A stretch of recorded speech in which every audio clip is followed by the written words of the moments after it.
Good evening, Oiler fans. We are underway in Olean between the Oilers and the Elmira Pioneers. I'm Matt Volz, and welcome to this broadcast of Olean Oilers baseball. Brennan Roche is on the mound for Olean tonight. Caleb Delaney, the leadoff man, and Delaney ahead 3-0.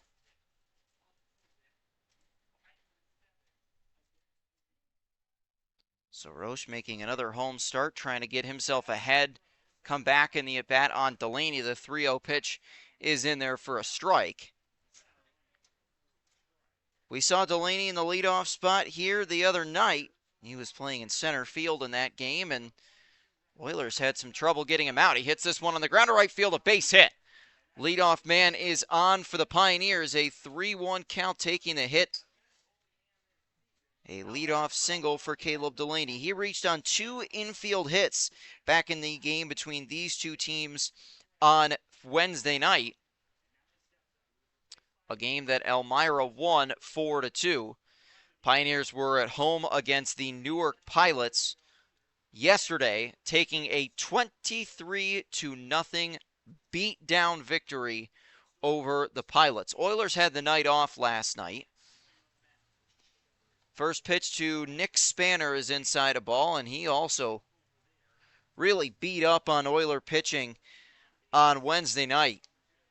Drove in 2 runs, had a couple extra base hits, scored 2 runs himself. Spanner swings and fouls that one off. We'll take a look at the Pioneers' batting order, with Delaney leading off and Spanner batting second. Brett Baker will bat in the 3 spot. Manny Castro bats 4th. Alex Davis is the DH. He'll bat 5th. Jack Elward will bat 6th. Tyler Adamo, the EH. So 2 hits for the Pioneers in this inning already.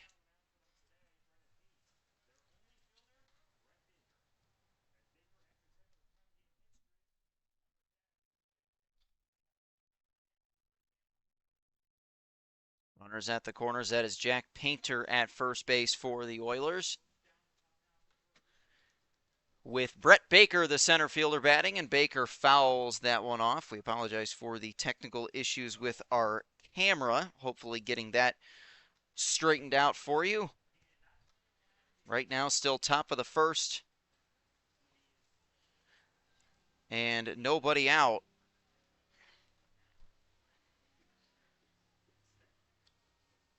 Roche gets set. The 0-1 pitch swung on and popped up on the infield. Who wants this one? Romero and Bates both going out, and coming on as the center fielder, that is Grant Fournier, to make the catch for out number 1. So a big first out there. Nobody able to advance.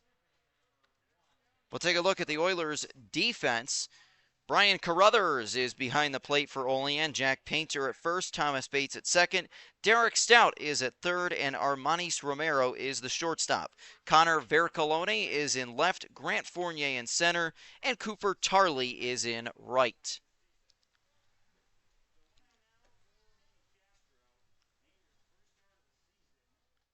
Roche gives a look over at third. First pitch to Manny Castro is a called strike. We saw him play in the game the other night.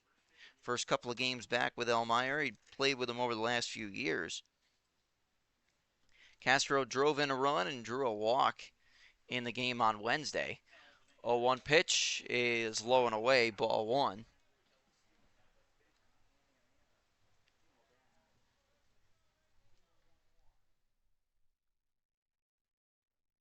So a ball and a strike with Spanner a short lead off of first. And that one swung on, hit to left field. That's going to get down for a base hit. Delaney will score. Spanner holds at second. It's an RBI single. Elmira has 3 hits already in this first inning, and it's 1-0 Pioneers.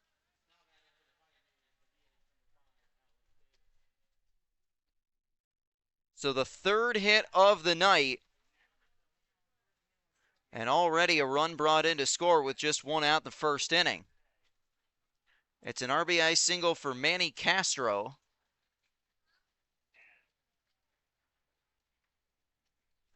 Fourth run driven into the air. That one's hit on the ground. Could be two. Flip to second for one. On to first. A double play. Oilers infield defense turns a much-needed twin killing.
Bottom of the first, Oilers try to get that run back. They trail 1-0. 3 hits surrendered in the first inning, but a very well-turned double play by the Oilers' infield defense got them out of it, only surrendering just the 1 run. So the Oilers tonight will go up against the right-hander Brendan Hayes, number 19. And the first pitch to the leadoff man, Armanis Romero, misses for a ball. Roche surrendered 3 hits in that first inning, all singles. And the double play got him out of it. Brendan Hayes has pitched really well for Elmira this year as Romero pops it up in foul territory off the third base side. That will go out of play.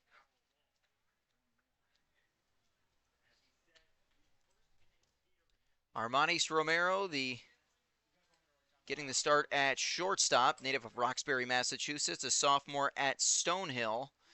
And Armanis is batting .346. This is his 12th game of the year, 11th game he's started. Again, looking at Brendan Hayes, 4-1 this year. This is 6th start, a .232 ERA. 1-1 pitch is in there for strike 2. Opponents batting .234 off of the right-hander Hayes. And the 1-2 pitch to the Oiler leadoff man is swung on and hit into shallow center. Fielders converge. That will be caught in center by Brett Baker for out number 1. So after Romero flies out, we'll take a look at the rest of the Oilers batting order with Thomas Bates coming up to the plate now. Derek Stout will bat in the 3 spot. Aiden Willard is the DH. He will bat in the cleanup spot. Cooper Tarley will come to the plate 5th. Brian Carruthers bats 6th. Jack Painter will bat 7th. Braden Rader is the EH. He will bat 8th. Connor Vercoloni will bat 9th. And Grant Fournier bats in the 10 spot. So the veteran presence of Thomas Bates steps to the plate and takes the first pitch for a ball down low. Bates getting the start at second base.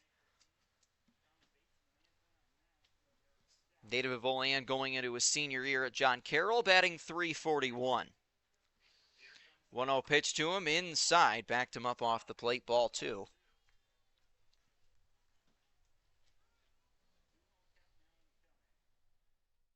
Bates has driven in 16 runs this year. That is the second most of any Oiler, behind only the man on deck, Derek Stout, with 25.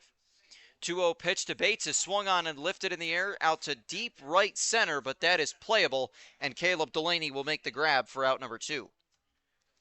So the Oilers are, at the very least, putting the ball in the air, but some well-placed fielders for Elmira making the play. So Derek Stout will step to the plate. Stout has been the RBI machine and overall one of Olean's best players. A 385 average. He's driven in, of course, a team-high 25. Derek, a native of Jackson, Ohio, going into his sophomore year at Mercyhurst. First pitch to him from Hayes is low for a ball. Trying to extend the inning to Aiden Willard.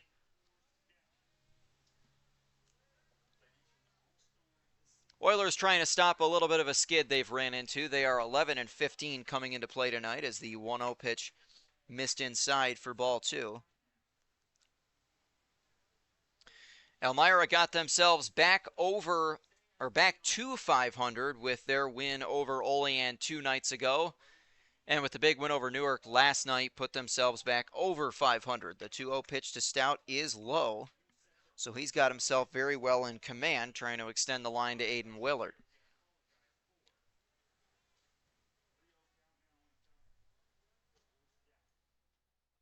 Hayes into the windup, the 3-0 pitch. That one misses ball 4, and it's a 4-pitch walk with 2 outs. Oilers have their first base runner of the night, and the DH, Aiden Willard, coming to bat in the cleanup spot. Aiden, a native of Palmyra, Pennsylvania, going into his freshman year at Delaware. He is a teammate of Grant Fournier.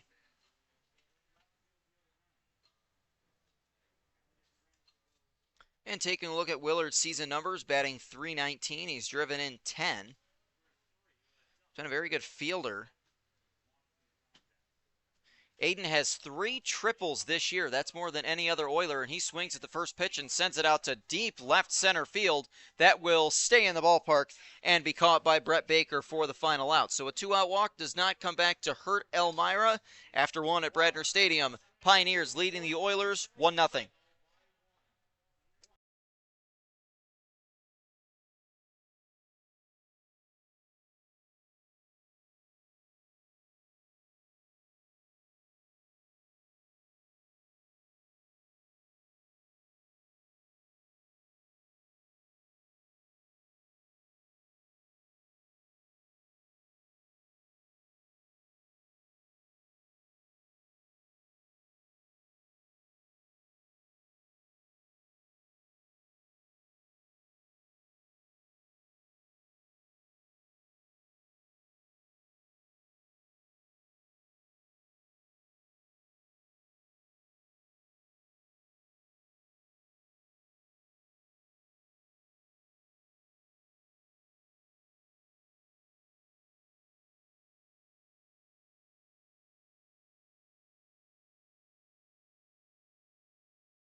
Top half of inning number 2 here at Bradner Stadium. Oilers trail the Elmira Pioneers 1-0. Brendan Roche hoping for a little bit of a cleaner inning than he had in the first. Did only surrender just a 1 run, gave up 3 base hits, all singles. And a double play retired the side. The 6, 7, and 8 hitters due up. The first pitch is swung on and hit out to very deep center, but Grant Fournier will put it away on the run for out number 1. Jack Aylward, the first baseman, first pitch swinging and flying out on that pitch.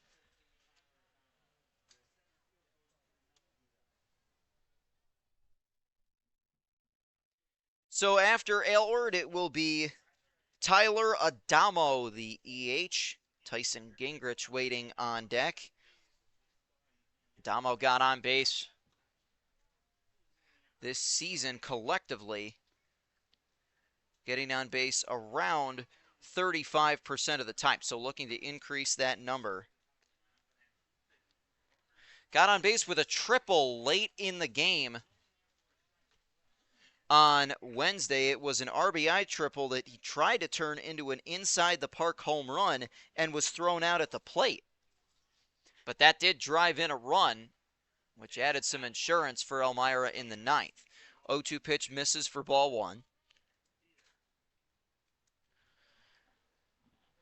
Oilers hoping to pick up some wins, get hot, and get themselves potentially in a playoff spot. The 1-2 pitch outside. Oilers definitely have some work to do to get there, though.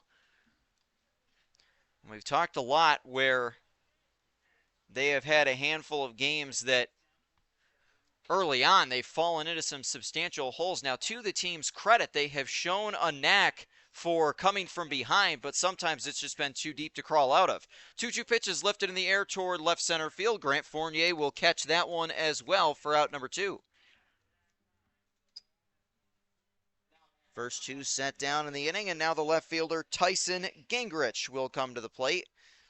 Gingrich batting .280. We saw him bat in the cleanup spot on Wednesday, and it was a tough game at the plate for him, going 0 for 4. He was a strikeout victim once and a double play victim once as well. Getting on base around 36% of the time, so also looking to improve upon that number. Gingrich has been a very solid fielder in the Elmira outfield, and he'll take the first pitch for a strike.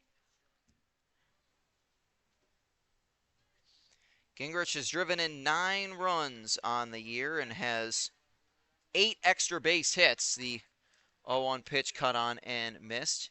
And Gingrich does have a home run this year, one of Elmira's 10 as a team. Their pitching has only given up 3. And again, we talked about how the Oilers have not had the home run be a big part of their offense, as the 0-2 pitch is strike 3 called. How about that? A good bounce back from Brendan Roche. A 1-2-3 inning in the second. We're going to the bottom half of inning number 2. Oilers still trail 1-0.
Middle of the lineup coming to the plate for the first time tonight as the Oilers make their way to the home half of the second. Cooper Tarley will get things started, and him leading off, if he can get on base, is usually a great thing for the Oilers offense.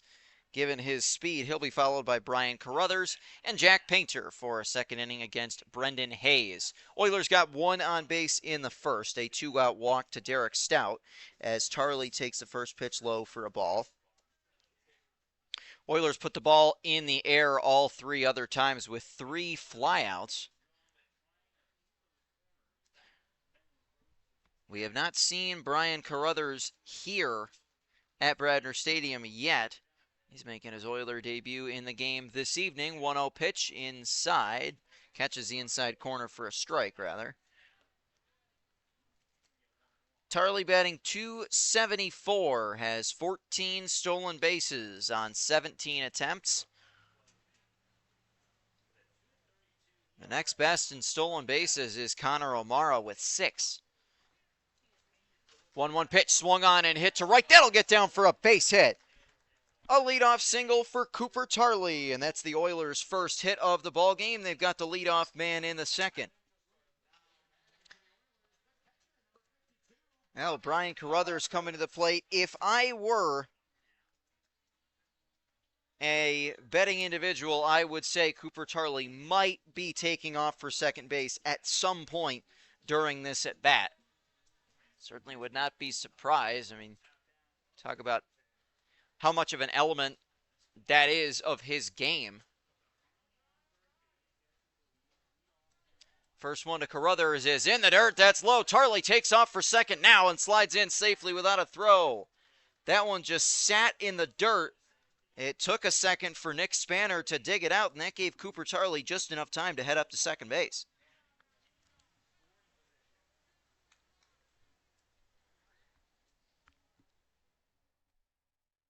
So I think you'd have to give Cooper the steal there. It didn't get far enough away from the catcher.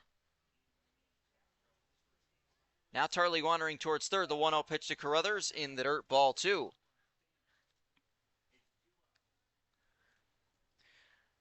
Well, for the Oilers this year, it has been a case of feast or famine at times. They have had games where they've just lit up the scoreboard and put double-digit runs on the board, and then they've had some others where they have really struggled to score overall. That was the case on Wednesday in the 4-2 loss. 2-0 to Carruthers is in there for a strike.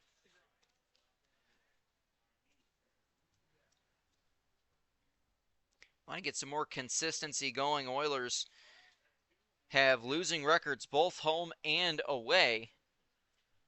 And a losing record at home is certainly one of those things that is never even more so on the not ideal scale. The 2-1 pitch is in there for a strike. Oilers have played 11 games here at Bradner Stadium this year.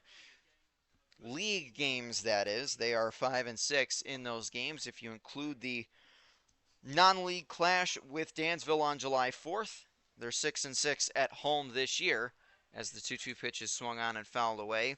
Oilers 6-9 on the road for a total record of 11-15. They are near the bottom of the league in several categories, including runs, hits, doubles, home runs. They're pretty much right at the bottom. Only hit 5 as a team, but they've also only given up 2 as Carruthers swings and misses for out number 1. First batter set down in the second.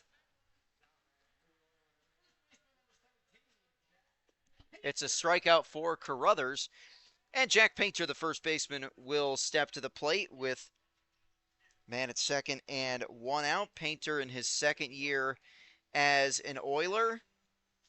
Native of Columbia, South Carolina, a redshirt sophomore at Bryan and Stratton down in Virginia.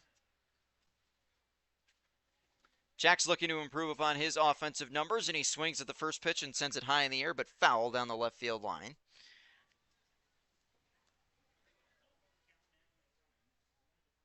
On the year, Jack Painter batting .182. He's driven in 4 runs.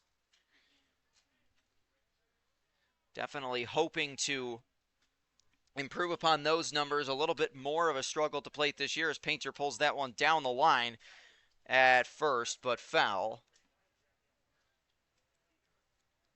Saw a handful of games at first base last year. That's where he is tonight.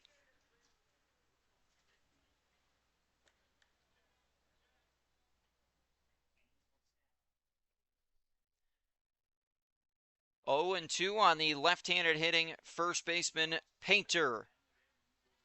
And the pitch from Hayes, low and in, ball one. Nick Spanner is behind the plate for the Pioneers. Jack Aylward is at first. Manny Esley at second. Manny Castro at third.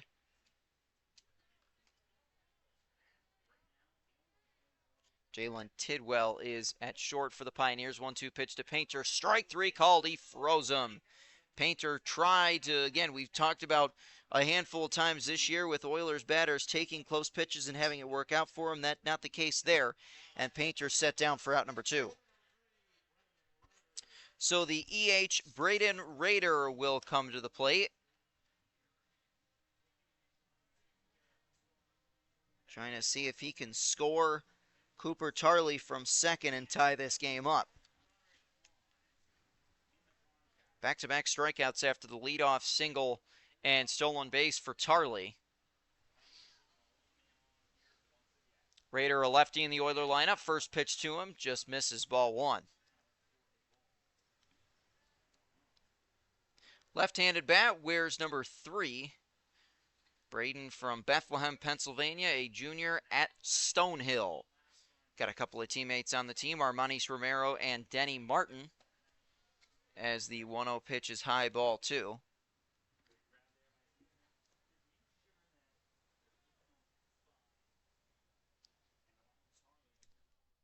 Oiler pitcher Hudson Iaquesa, also a Stonehill player in the spring. 2-0 pitch to Rader. Swung on and hit in the air toward right, but right to Caleb Delaney for out number 3. That's a tough break. Delaney was positioned well, and a fly out ends the inning. Oilers lead 1 in scoring position. They're down 1-0 after 2.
Bottom of the order coming to the plate for the Pioneers. The 9-10-1 hitters due up. Jalen Tidwell, the shortstop, will lead off. Elmira leading the game 1-0. Jalen Tidwell batting .260 on the year. First pitch of the inning from the right-hander, Brendan Roche, is a called strike.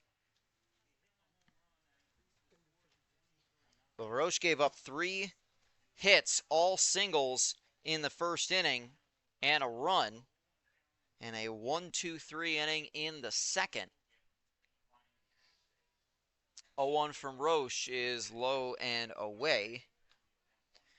Well, Jalen Tidwell hasn't been a star hitter. He's been a very effective hitter, but hasn't been necessarily a star hitter. The thing that he has done really well is getting on base in other ways. He's getting on base better than 50% of the time. 1-1 pitch is hit on the ground to third. Derek Stout's got it, throws on to first, and makes the play for out number 1. So that's an encouraging sign for the Oilers to see Stout making strong plays over at the hot corner. That is his natural position, but he did commit a few errors there earlier in the season. And it kind of became over at third, you had Stout, who was obviously an incredible hitter, but had some miscues on defense. And then Logan Coslin, who was rock solid defensively, but struggled at the plate, as the first pitch to Manny Esley is a ball. And if later in this game the Oilers get themselves out to a lead, would not be surprised to see that switch made and Coslin brought in to play the hot corner. The 1-0 pitch misses inside. Manny Esley at the plate, batting .154.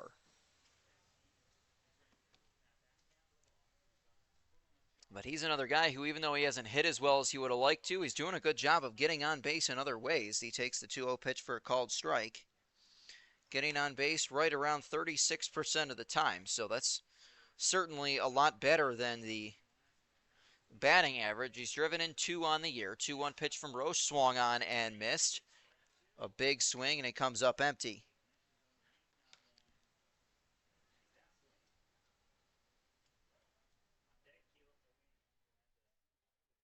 Two extra base hits for Esley on the year, both doubles. And the 2-2 from Roche is swung on and hit in the air toward right. Cooper Tarley is there for the Oilers. He'll take a few steps towards the infield and make the catch for the second out of the inning. So Roche has set down the first 2 for the second consecutive inning. Now we go back to the top of the order with the right fielder, Caleb Delaney. Delaney led off the game with a single on a 3-1 pitch. And he came around to score on the RBI single off the bat of Manny Castro. Delaney, a left-handed bat, wears number 52, had a couple of infield hits in the game on Wednesday. Him and Nick Spanner at the top of the lineup really gave Oilers pitching some fits. First one to Delaney here. He tries to drop down the bunt using his speed and fouls it back. That's not necessarily a surprise to see Delaney drop down the bunt. Even with 2 outs, he is an incredibly fast runner, but for being speedy, he doesn't have as many steals as you would think. He's only stolen 4 bases on the year, and he's been caught stealing twice. Elmira as a team has only stolen 39 bags on the season. 0-1 pitch misses. They've stolen 39 and allowed 76 steals, so that is a pretty substantial disparity that the Oilers hope to exploit. They've got some speedsters as well. 1-1 from Roche is swung on and hit to center. That gets down for a base hit. Fournier will get there in center. It's a single for Delaney, his second hit of the night and the 4th of the game for the Pioneers. Keeps the inning going and brings up Nick Spanner. Nick Spanner also singled back in the second inning. Was left stranded at third after Alex Davis, the DH, grounded into a double play. Not sure if we'll see Delaney try to go and take off towards second. Certainly not a bad idea, but again, surprising he's only stolen 4 bags.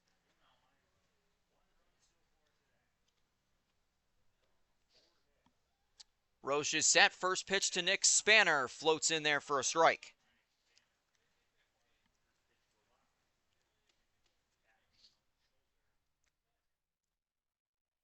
Brendan Roche's pitching numbers on the year have been not too bad.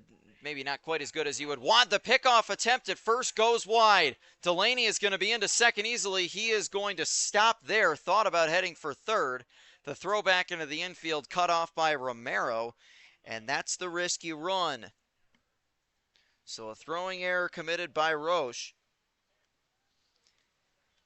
And that allows Delaney to get in a scoring position. And again, We've talked about it a lot on broadcast this year. That's the risk you run with these pickoff attempts, and it's a risk that isn't always worth it. Every once in a while you can get a pickoff, but that time not the case. The 0-1 pitch is popped up in shallow center. Three fielders converge. Thomas Bates will put it away to retire the side. So the throwing error and the two-out single ultimately don't come back to hurt Brendan Roche. We're going to the bottom of the third. Elmira still leading the Oilers 1-0.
Home half of the third. Oilers try to get that run back. They're going to bring the 9, 10, and 1 hitters to the plate.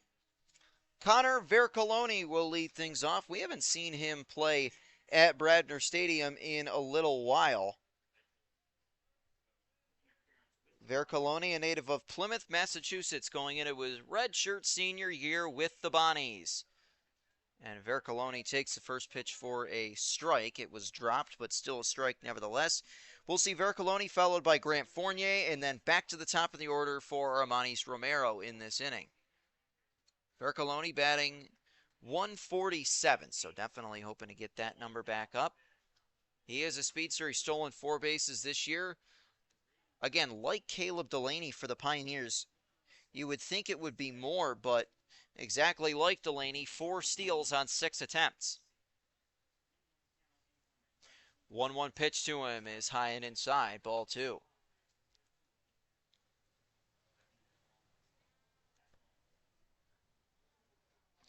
Connor getting the start in left field for the Oilers tonight, and he's been very good in the field, getting on base about 42% of the time. The 2-1 pitch is a low sweeping strike.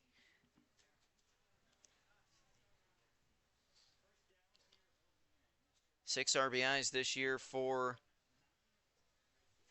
Connor Vercoloni. He's got 4 extra base hits, 3 doubles, and a triple. The 2-2 pitch misses high. Ball 3 and the count goes full.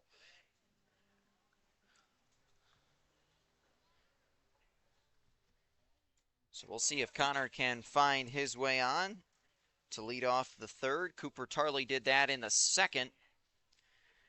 And the 3-2 pitch is swung on and fouled back. He'll get another shot at it.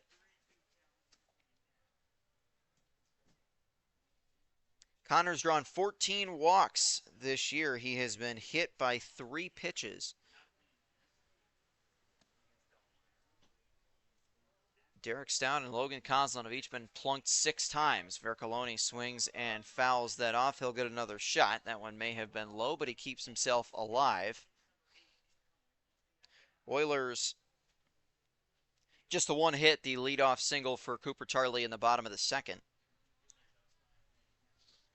3-2 pitch to him. Ball 4. That one just missed. A great take by Vercoloni, and the leadoff man is on in the third. So the 10-spot man, Grant Fournier, will come to the plate. Fournier, the center fielder, steps up, a lefty bat. Grant batting .288 on the year. He's got some speed to his game as well. 3 for 4 on steal attempts. Pretty solid lead off of first for Connor Vercoloni. See if he thinks about going. First pitch to Fournier. Drops down the bunt, and it's a good one. It goes back to the mound. The throw to first is in time. So a successfully placed bunt by Fournier moves the runner over, 1 down. And with his speed, if that one was hit just a little bit slower, he may have beaten that. So a sacrifice bunt puts one in scoring position, and Armanis Romero comes to the plate. Romero 0 for 1, flew out back in the first inning. Armanis has driven in 8 on the year, again batting .346. First pitch to Romero, just misses, ball 1. That did not miss by much. So some good takes by Oilers hitters paying off for them. Vercoloni with the left foot almost on the grass. 1-0 pitch, that's a strike.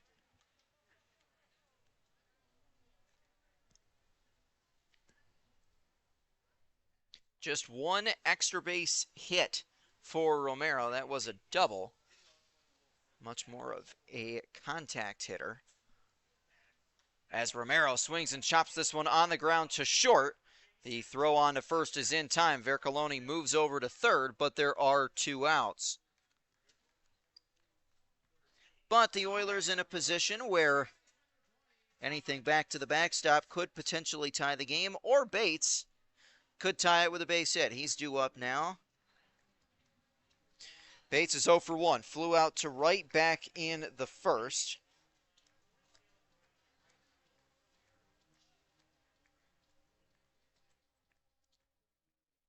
Thomas batting .341, second on the team with 16 RBIs. Does have a home run this year. First pitch to him is low for a ball. Oilers looking for their second hit of the night. Bates has walked 15 times this year. That's more than any other Oiler. 1-0 pitch to him is a called strike.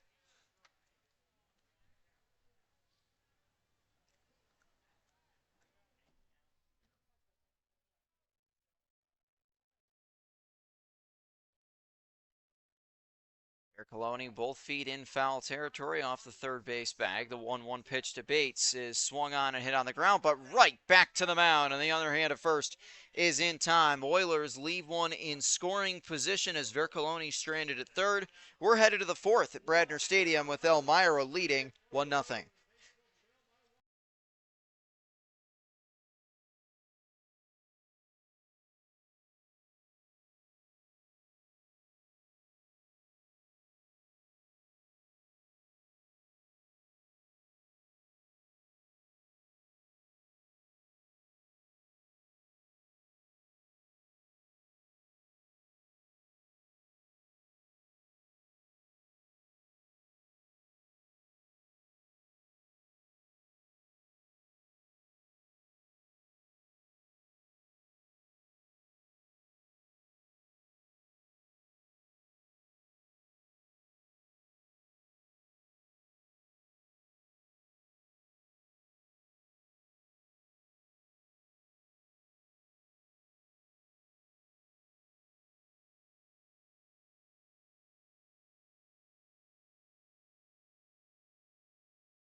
Top of the fourth inning, 1-0 Elmira with the 3, 4, and 5 hitters due up at the plate against Brendan Roche.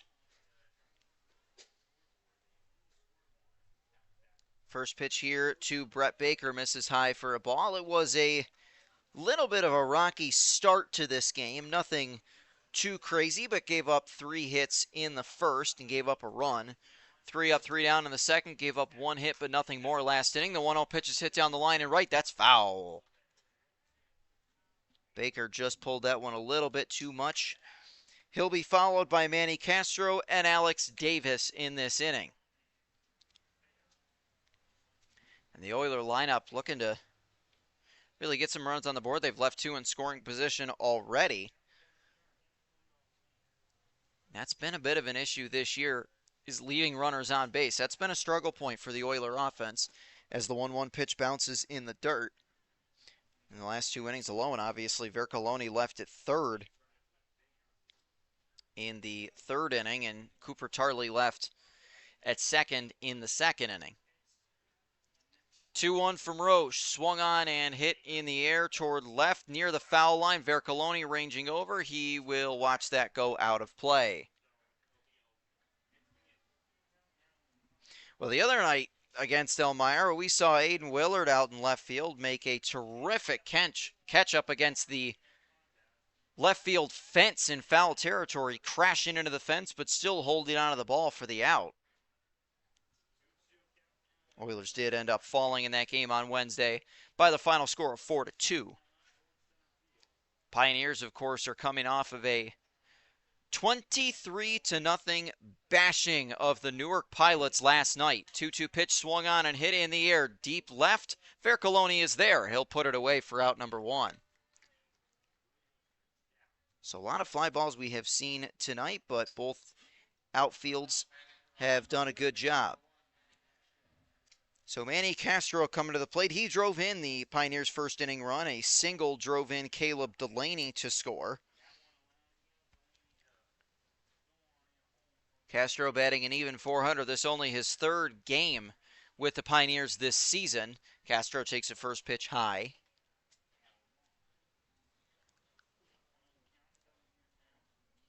He's already driven in 3 runs coming into today, so he's up to 4 in just 3 games. Getting on base better than 57% of the time, too. The 1-0 pitch is hit on the ground to short. Romero has it. He'll double clutch and throw on to first for the putout, out number 2. First 2 set down, and Alex Davis, the DH, due up. He was a double play victim back in the first, and that retired the side and was much needed as 3 out of the first 4 had reached on singles and a run had scored, but a 6-4-3 double play was just what the doctor ordered for Roche and got him out of the side. First one to Davis here is skipped in the dirt, ball 1.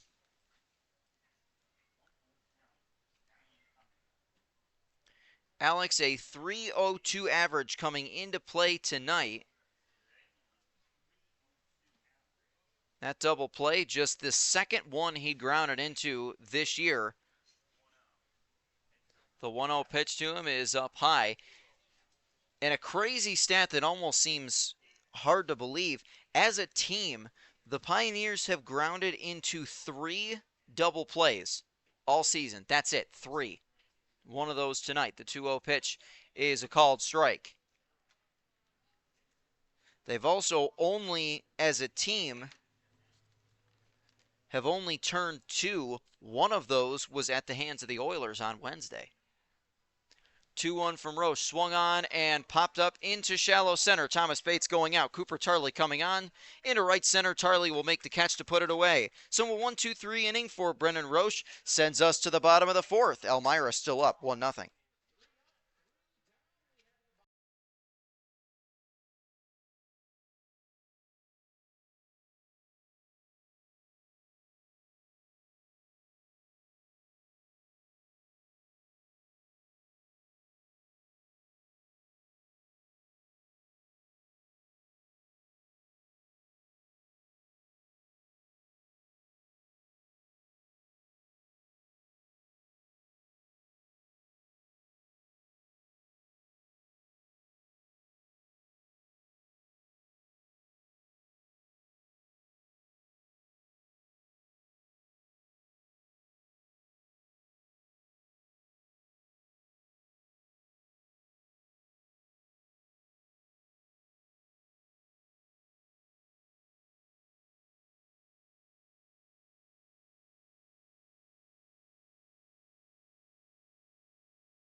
Bottom of the fourth inning.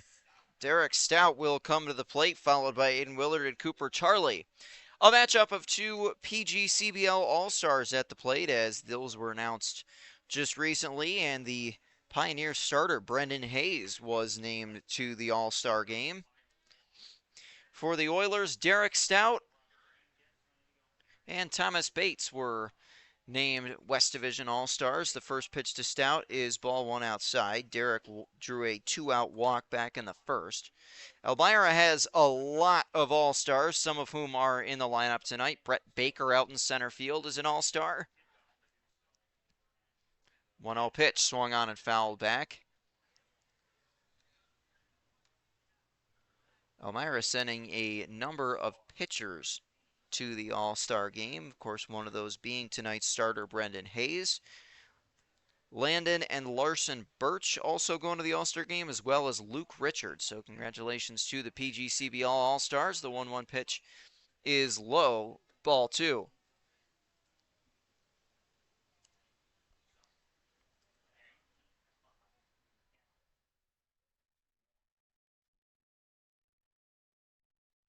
Two balls and a strike. The pitch to Stout is swung on and hit on the ground, slow roller. Tidwell has it at short and throws on to first for the out.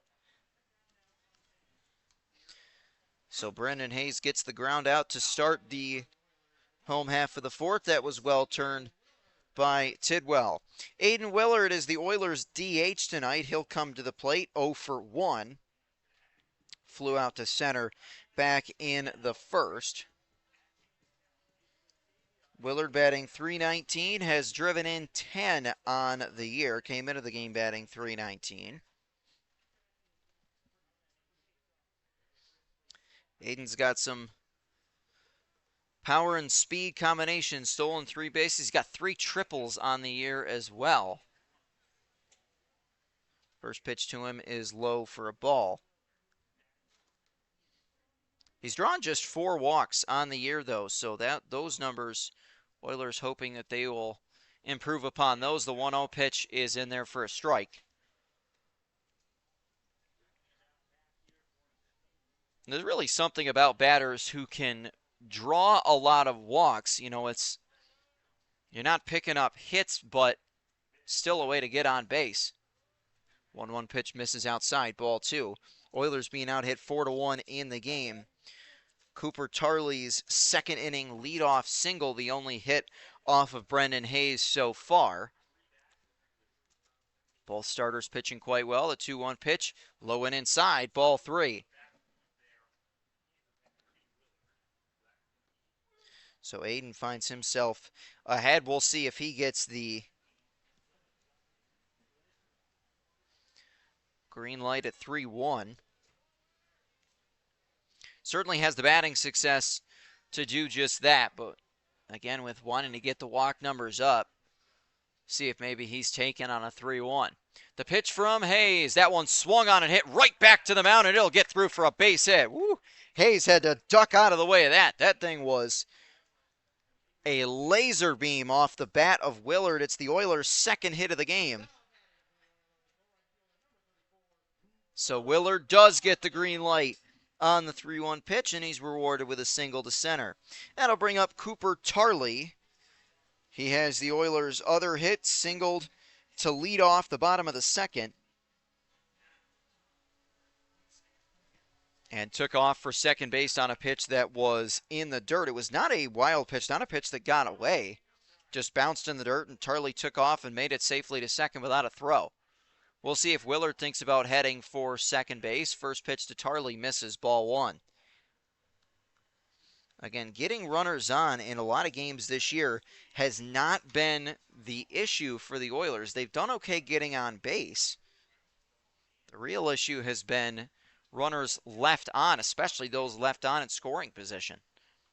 It's really hurt the offense. 1-0 pitch to Tarley, swung on and popped up into shallow right in foul territory. Ranging over and making the catch is Delaney in foul ground for out number 2. So Tarley set down for the first time tonight. And Brian Carruthers comes to the plate. He was a strikeout victim against Hayes back in the second. Hayes has struck out 2 on the night.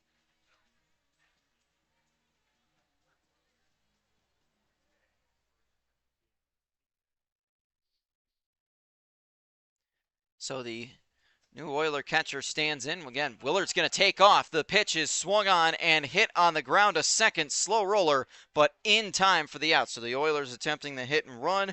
Willard would have gotten to second safely, but a ground out ends the fourth inning. Oilers again get one on and are out of luck offensively. We're headed to the fifth inning at Bradner Stadium. Elmira still hanging on to a 1-0 lead.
Jack Aylward, the first baseman, leading off for the Pioneers in the top of the fifth. They lead the Oilers 1-0. Aylward will be followed by Tyler Adamo, the EH, and left fielder Tyson Gingrich. Aylward was first pitch swinging his first time up. He will take the first pitch here for a called strike. A fly out to center field was Aylward's at bat in the top of the second. He is 0 for 1. 0-1 from Roche is a called strike 2. It's a much cooler night for a game than we have had for several of our home games this season. Temperature in the mid-70s and expected to get just slightly lower as the game continues. The 0-2 pitch up high should be right around 72 at the conclusion of this game. Wind not a factor at all. Possibly a very, very, very slight breeze, but not really. 1-2 pitch, up high, ball 2.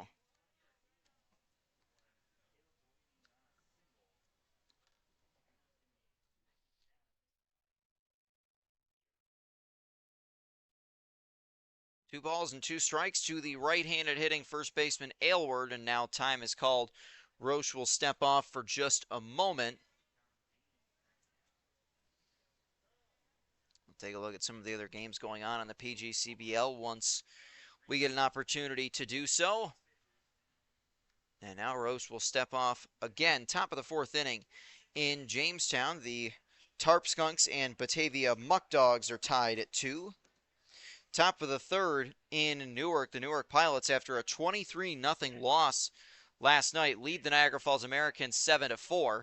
2-2 pitch is skipped in the dirt. Count will go full on the first baseman, Aylward.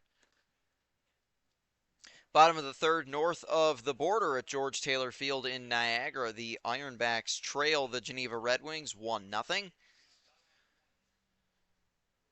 Top of the third inning in Boonville. The Boonville Lumberjacks trail the Amsterdam Mohawks 3-1. The 3-2 pitch here to Aylward is swung on and fouled back.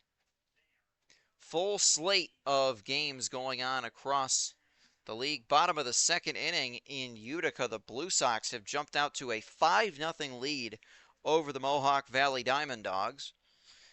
And top of the second in Glens Falls, the Dragons trailing 2-0 to the Socrates Stallions. The 3-2 pitch is popped up in foul territory off the third base side, and Derek Stout will put it away for the first out of the inning. So a lengthy at bat, but Roche wins that battle with some help from his defense, and Tyler Adamo, the EH, comes to the plate. One other game going on in the league. The Auburn Doubledays are at home for a non-league game tonight.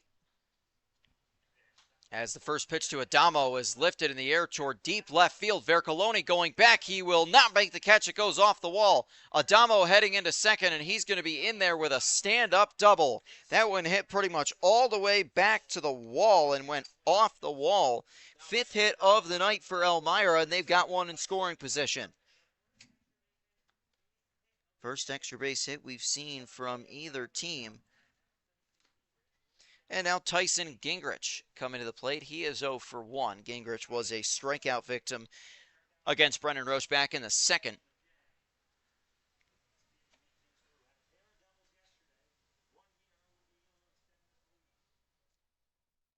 Adamo has stolen 8 bags on 10 attempts, so he's a speedy player. We've seen him in the infield. He was at second base for the Pioneers on Wednesday.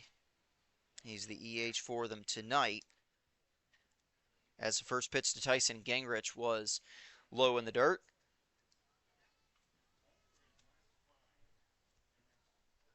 Roche gets that, has the sign he wants from Carruthers, and the 1-0 pitch to Gingrich inside, ball 2. Hits are 5-2 in favor of Elmira in the game.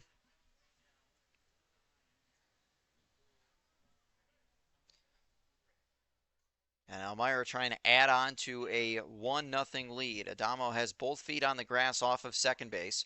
2-0 pitch from Roche is swung on and hit on the ground to short. And Armanis Romero will make the play on to first. Adamo will head safely to third, but that's out number 2. So get this guy, and you don't have to worry about Adamo coming home to score. And that batter in question is Jalen Tidwell, the shortstop. Tidwell 0 for 1, grounded out back in the third. Roche would take that outcome again.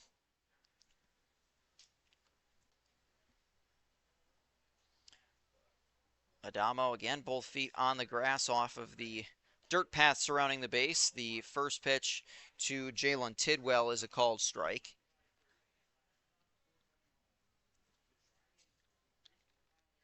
Tidwell went 1 for 3 in the game on Wednesday, a single and 2 strikeouts. So 1 pitch is in the dirt, and Adamo's going to come home. The throwback to the plate is going to be wide of the mark.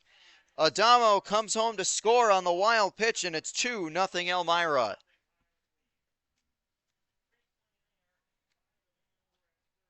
So a tough break as the throw from Carruthers was off the mark.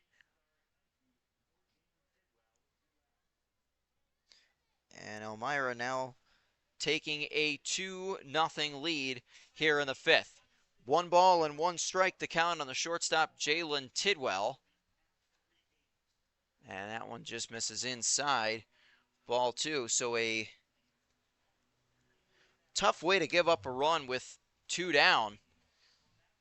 But still just a 2-0 game. Plenty of time for the Oiler lineup to do what they've done a handful of times this year and come back late in the game. 2-1 pitch is fouled back.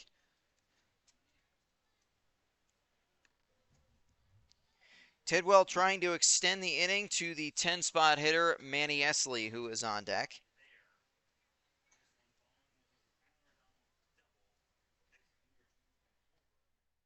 Roche gives the nod to Carruthers in the 2-2 pitch. Swing and a miss. He struck him out. So Tidwell strikes out but a wild pitch with a runner at third brings home a run. We are halfway through 9 innings. Elmira now leading the Oilers 2-zip.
Bottom of the fifth, Oilers now finding themselves down 2-0, trying to chip away at the Elmira lead. Brendan Hayes has pitched very well, 4 shutout innings.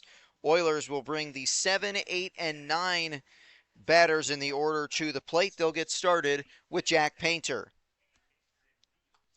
Painter 0 for 1, a strikeout victim back in the second inning. First pitch here is a strike as well. It'll be Painter followed by Braden Rader and Connor Vercoloni. A 1 pitch to Painter low. Again, Jack looking to get his offensive numbers up. Batting just 182 coming into play tonight. 1-1 pitch from Hayes. That one high and away. Can you talk about runners being left on? That has been an issue for the Oilers really all season, and again tonight. They have left 4 on base and 2 in scoring position. 2-1 pitch is popped up on the infield. Who wants this one? The shortstop, Tidwell, will make the play for the out.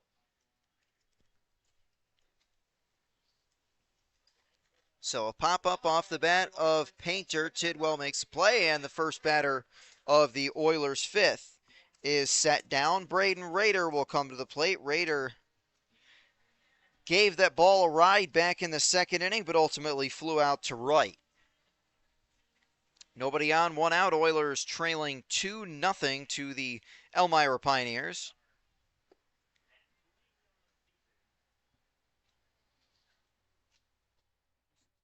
First pitch from Hayes is inside, ball 1.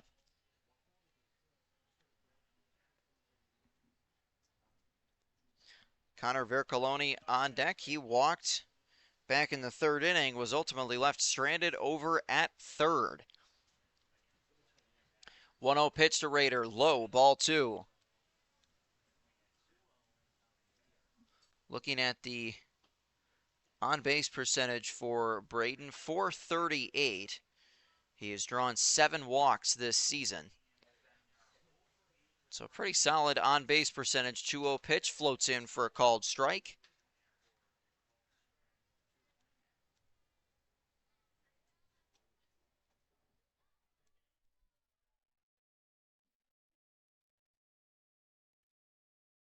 Hayes into the windup, the 2-1 pitch to Rader. That one just missed, ball 3. Boy, you talk about a close take. That one works out for him. Raider ahead 3-1. Batting .280 on the year. Does not have an extra base hit all season. 3-1 pitch to Raider. Swung on and popped up on the infield. Calling everybody else off is Jalen Tidwell. And the left fielder Gingrich will ultimately make the catch for out number 2. So the first two set down by Hayes and Connor Vercoloni coming to the plate. Again, walked in the third.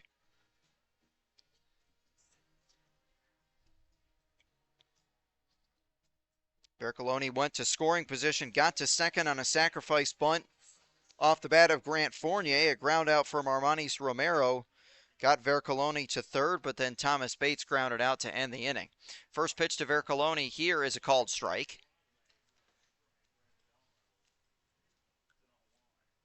Right-handed bat, number 45. Again, batting just 147, but getting on base right around 42% of the time. 0-1 pitch to him is swung on and hit out to deep left field. That is going back. That is off the wall, and that will roll away from the left fielder Gingrich. Vercoloni into second base with a double. He's on base for the second time tonight. Fourth double of the season for Connor Vercoloni. And the third hit of the game for Olean. We'll see what the 10-spot hitter Grant Fournier can do. A 2-out double off of Vercoloni's bat, trying to avoid being left in scoring position for the second time. Grant Fournier again advanced Vercoloni to second on a sacrifice bunt. Back in the third, and he'll be swinging here. Of course, 2 down, so no sacrifice situation in play, even if Vercoloni were to get over to third. First pitch to Fournier is inside and low, ball 1. But again, Vercoloni runs very well, so if anything were to go back to the backstop, wild pitch, pass ball, whatever, you could see Vercoloni move up and then potentially come in to score. Oilers trying to get themselves on the board. Short delay as Connor Vercoloni ties his left cleat and seems to be all right now. He's hopped back up, all good. Don't want untied shoes around the base paths. That would not end too well. 1-0 pitch to Grant Fournier. Swung on and hit on the ground just over the mound. Slow roller to second. Throw to first is in time for the out. Fournier tried to dive into first. Ultimately out of luck. Again, the Oilers leave one in scoring position. We're headed to the 6th at Bradner Stadium. 2-0 Elmira.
Sixth inning at Bradner Stadium, and the 10-spot hitter leading things off. It's the second baseman, Manny Esley. It'll be Esley followed by the top two hitters who have done a lot of damage in the last 2 days, Caleb Delaney and Nick Spanner. Esley 0 for 1. First one from Roche is low.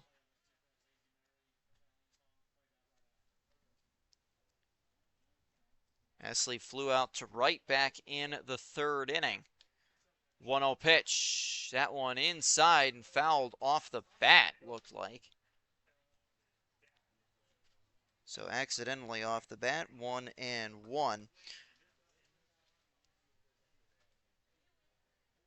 Looking at the numbers for Manny Esley, again, we talked about earlier, batting just 154, but getting on base right around 36% of the time.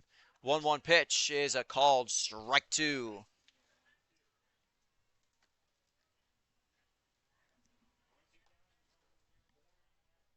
So Roche finding himself ahead, all things considered, even with the 2 runs given up. He's had a couple of 1-2-3 innings in the game. The 1-2 pitch is fouled back.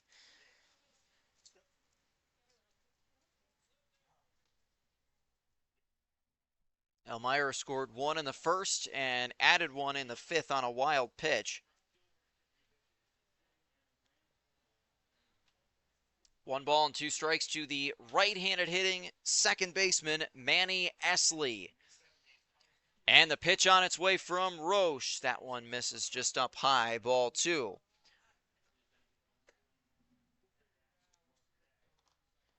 Caleb Delaney on deck again, was lights out in the game on Wednesday. He's been good again tonight. Made some plays out in right field, and he's 2 for 2 with a pair of singles and a run scored. The 2-2 pitch swung on and missed. Esley strikes out. Brendan Roche picks up the K. Third strikeout of the night, and the leadoff man is retired. So Caleb Delaney coming to the plate, and Oilers just hoping to find a way to get this guy out. They have not done much of that in the last couple of days. Reached base 3 times in the game on Wednesday, scored twice. First pitch to him is low, ball 1. And of course, 2 for 2 in the game so far tonight with a pair of singles. Those both left the infield, unlike the singles that he had on Wednesday, which were both infield hits. 1-0 from Roche, up high, ball 2.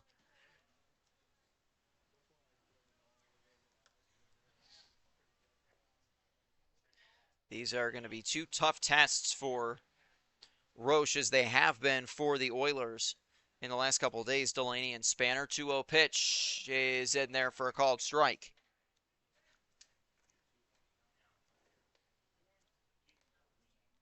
Nick Spanner on deck, 1 for 2 in the game.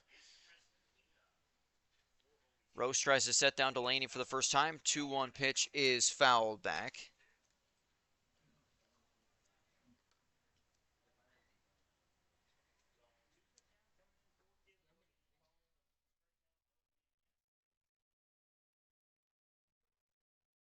Two balls and 2 strikes on the left-handed hitting Delaney, again, who has been stellar for Elmira this season. The 2-2 pitch is skipped in the dirt. Count will go full. No, that hit him. That hits Caleb Delaney, so he's on base again. Boy, the Oilers just cannot seem to get this guy out. And another guy they've really struggled to get out is the man coming up to the plate right now, Nick Spanner. Spanner 1 for 2 in the game, singled in the first, popped out in the third. Spanner had 2 extra base hits in the game on Wednesday and got on base all 4 times he came to the plate. Also scored 2 runs in that game. We'll see if Delaney thinks about going here. First one to Spanner is fouled away.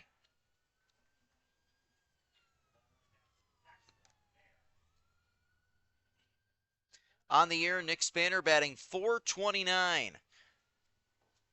7 extra base hits, 5 doubles, 2 triples, and he's driven in 11. 0-1 to Spanner is a called strike 2. That one right down central, and Roche gets himself ahead.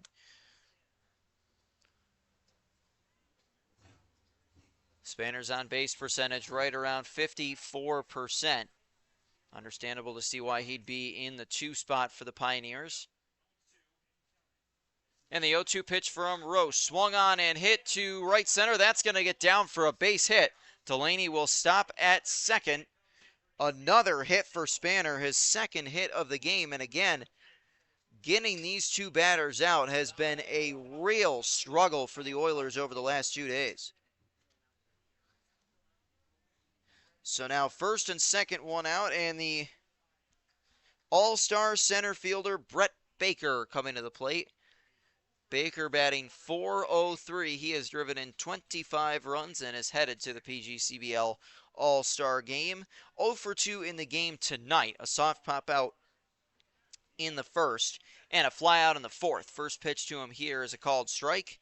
Baker, a left-handed bat, wears number 10 on his back.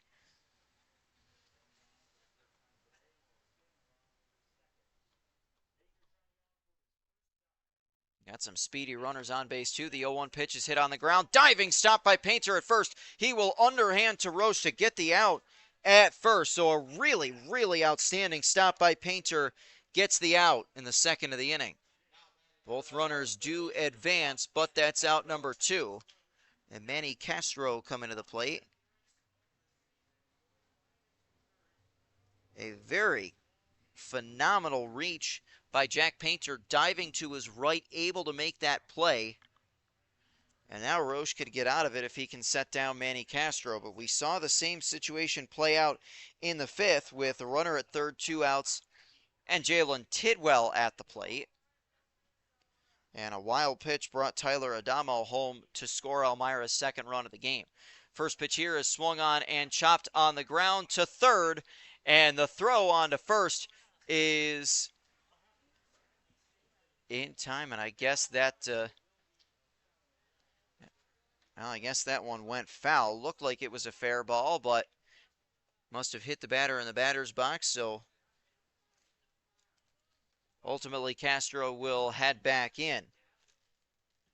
Delaney, the runner, at third, Spanner at second.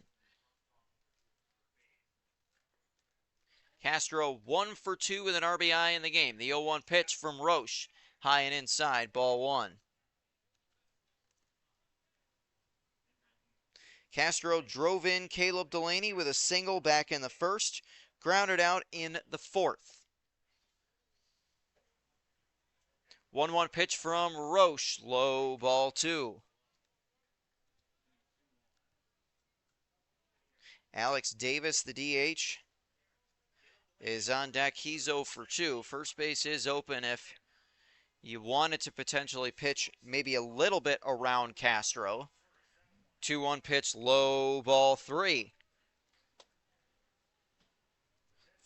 This is where the job of Brian Carruthers behind the plate becomes all the more important. You've got to keep everything in front of you, even more so than usual. You've already seen 1 run come home to score on a wild pitch. Can't afford any more of that. 3-1 from Roche, swung on and chopped foul. So a big payoff pitch coming up to the right-handed hitting third baseman Manny Castro.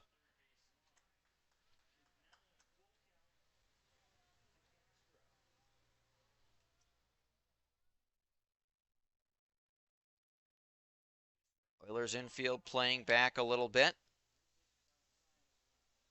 Both runners close to the bags. The 3-2 from Roche. Ball 4 low, and the bases are loaded. So Castro draws a walk, and it'll bring up the EH, Alex Davis.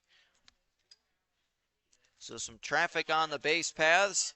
Roche trying to get himself out of it. Alex Davis 0 for 2, grounded into a double play in the first. Popped out in the fourth. Roche would gladly take either one of those 2 outcomes here. Or pick up his 4th strikeout of the night. He certainly wouldn't mind that either, but there's no place to put Alex Davis, and the first pitch to him is lifted in the air towards shallow center. That will drop for a hit. 1 run will score. Here comes Spanner. The throw from Tarley will not be in time. That one dropped right in front of Cooper Tarley. It's a 2-run single for Alex Davis, and Elmira takes a 4-0 lead. 7th hit of the night. And 2 come home to score. That one just slowly dropped right in front of Cooper Tarley in right field. And now the Oiler lineup really has some work to do. They're going to have a meeting on the mound, and this may be it for Brendan Roche. Here in the top of the 6th, and Roche will depart with 2 runners of his responsibility on the base paths, and now trailing in the game 4-0. Oilers will go to their pen and bring in the lefty Chris Laeta. Laeta going into his sophomore year at Felician, a native of Point Pleasant, New Jersey, wears number 65. Chris is making his 3rd appearance of the year. He started 1 game, an 0-1 record, 3.86 ERA.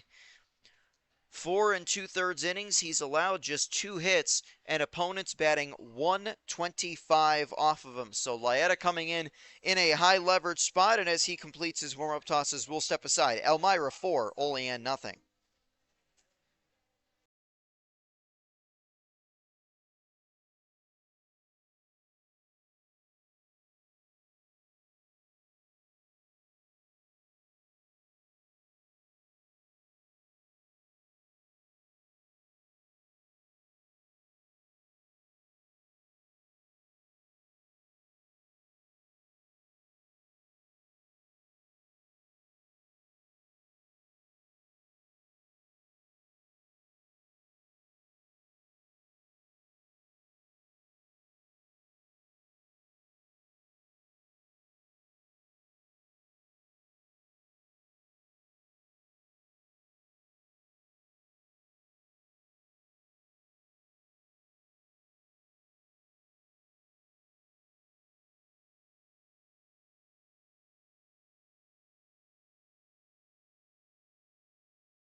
First pitch from Chris Laeta is a strike on Jack Aylward, the first baseman, who is 0 for 2. The 0-1 pitch misses up high.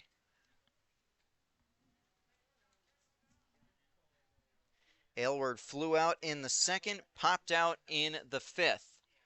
2 outs, runners at the corners. Oilers find themselves down now 4-0. 1-1 from Laeta. They'll check on the runner at first. Close play. He is back in safely. That is Alex Davis at first base. Manny Castro over at 3rd. After a rocky inning, knocked Brendan Roche out of the game, and the Oilers lineup really has their work cut out for them in their final 4 chances to hit tonight. 1-1 from Laeta, swung on and missed. A big swing by Aylward, and he comes up empty. For Davis, that 2-run single, his 13th and 14th RBIs of the season. He's got a short lead off of first base. Laeta looks over, and the 1-2 to Aylward. Swung on and fouled back. Got a piece of it to keep himself alive. Jack Aylward, a 244 average coming into play tonight, getting on base right around 50% of the time. 10 RBIs, leads the Pioneers in home runs with 3. The 1-2 pitch swung on and hit down the left field line, but foul.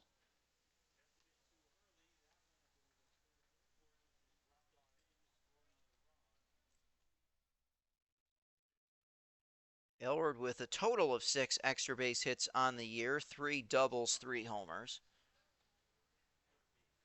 As Chris Laeta tries to finish him off and get out of the inning, the 1-2 pitch is low and away.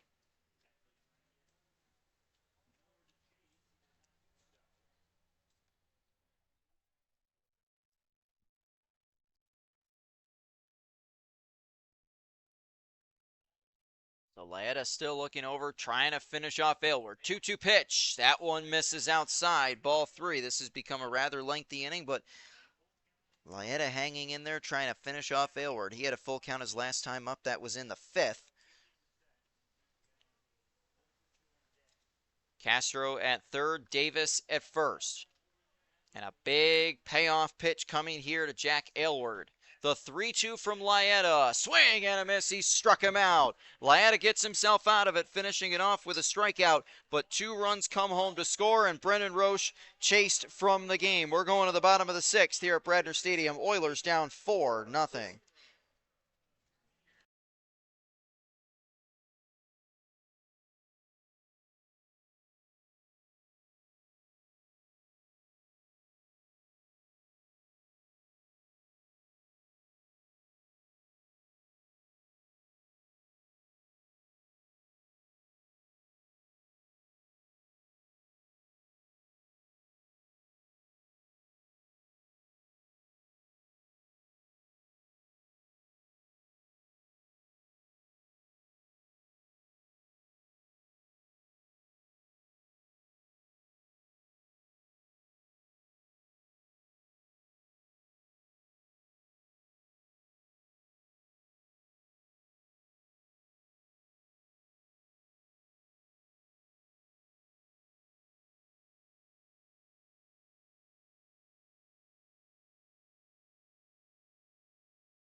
Home half of the 6th, Oilers lineup has their work cut out for him. Top of the order coming to the plate.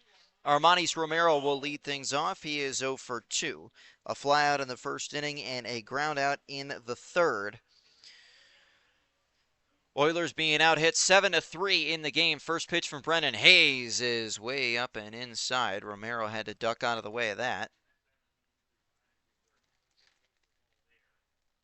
Oilers haven't been able to string together too many consecutive base runners. Brendan Hayes has pitched very, very well in this game. That's why he's a PGCBL All-Star. Romero pops up the 1-0 pitch in foul territory off the third base side, but it bounces foul. Thanks for being with us on a gorgeous Friday night for a baseball game. I'm Matt Volz. It'll be Romero followed by Thomas Bates and Derek Stout in the bottom of the 6th inning. Collectively, that trio has only gotten on base just once in the game. 1-1 to Romero. Strike 2.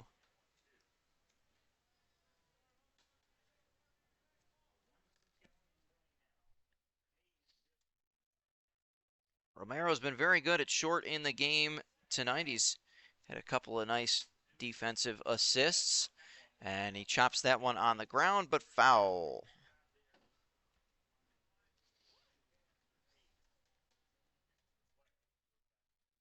Armanis has driven in 8 on the year. Only has 1 extra base hit.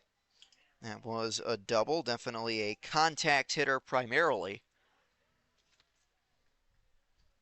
1-2 to Romero, swung on and hit on the ground. That will get through for a base hit. A leadoff single for Romero in the bottom of the 6th.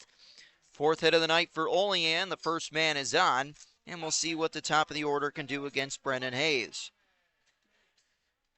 So the Olean man, Thomas Bates, comes to the plate. He's 0 for 2. A fly out in the first and a ground out in the 3rd. We'll see if Armanis thinks about heading for second. He is 2 for 3 on stolen base attempts this year.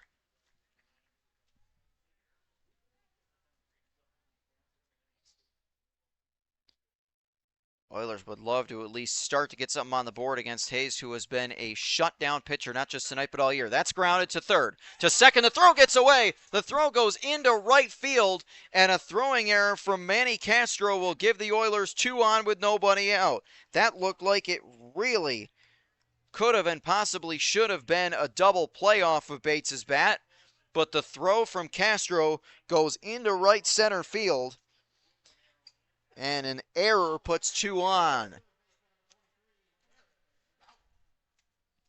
So Bates reaches on the E5.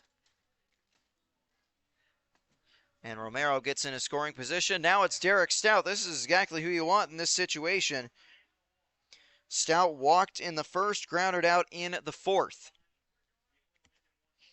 It's the first time the Oilers have had multiple runners on at the same time in the game. First 2 have reached here in this inning. First pitch to Derek Stout is a called strike.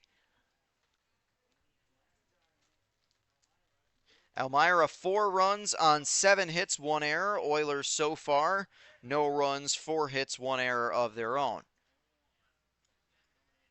Romero at second, Bates at first. The 0-1 to Stout is swung on and chopped on the ground to third. Castro's got it, and he slips and falls down. Manny Castro slips and falls, and Stout's going to reach. Oh, a tough inning. Just keeps getting worse for Manny Castro at third.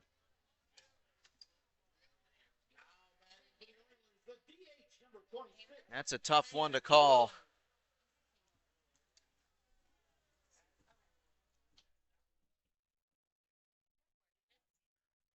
So now a meeting on the infield as Derek Stout reaches base.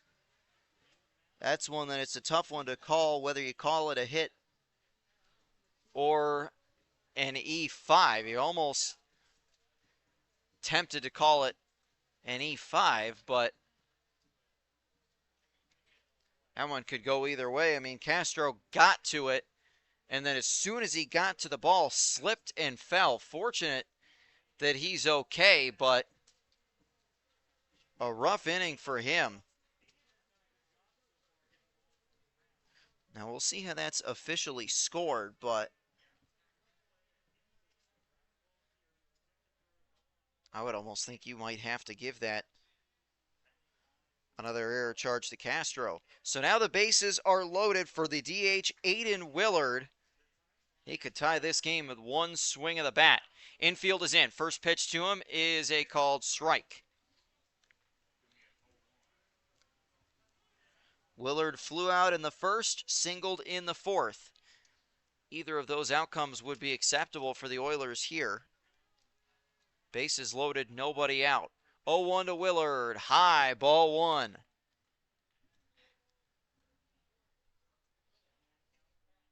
There is absolutely no one over in the Elmira bullpen. Not even no one warming up. There is nobody over on that bench. 1-1 pitch to Willard. Low and inside. Ball 2. Now really making Brendan Hayes work and making the Elmira dugout think. Willard steps back in. No place to put him. And Aiden's in a favorable spot with a 2-1 count. Driven in 10 on the year. 2-1 pitch to him. That one's a called strike 2. Oilers didn't agree with it, but it is a second strike. So Aiden will have to be careful. Keep himself alive. The 2-2 pitch from Hayes. Swung on and fouled away. Just got a piece of it to stay alive. Cooper Tarley waiting on deck. Again, we talked about Aiden Willard has 3 triples on the year. He's got 6 extra base hits, 3 doubles, 3 triples, has driven in 10. Batting .319 coming into play tonight. The 2-2 pitch from Hayes. Low in the dirt, ball 3. Willard thought about swinging the bat. Ultimately did not, and it's ball 3. A massive, massive pitch in the game. Now coming to Willard, 3-2. There is nowhere to put him.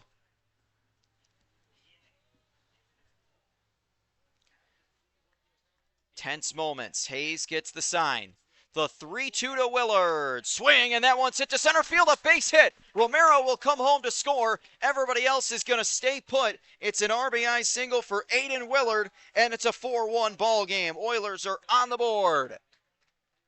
And the bases are still loaded, and still nobody out. And Cooper Tarley coming to the plate. So Romero scores. Everybody else stays put. A wise decision by the Oiler coaching staff. And now Cooper Tarley coming to the plate. 11th run driven in by Willard this year. He is the tying run at first, and Cooper Tarley could give the Oilers the lead with one swing. He's the only Oiler with multiple home runs on the season. Again, as a team, Oilers have only hit 5. Cooper Tarley has 2. First one to Tarley is low and away, ball 1. Now some activity over in the Elmira bullpen. Tarley 1 for 2 in the game, singled and stole a base in the second, flew out in the fourth. Bases loaded, nobody out. Tying run at first, go-ahead run at the plate. 1-0 to Tarley. Swing, and that one's hit to on a line and caught, and a flip to second. It's a double play. That one just hit right on a line to Jalen Tidwell, and he flips to second for 2. Nothing Derek Stout could do about that. But still a tough break for the Oilers as that's 2 down. But the tying run still at the plate.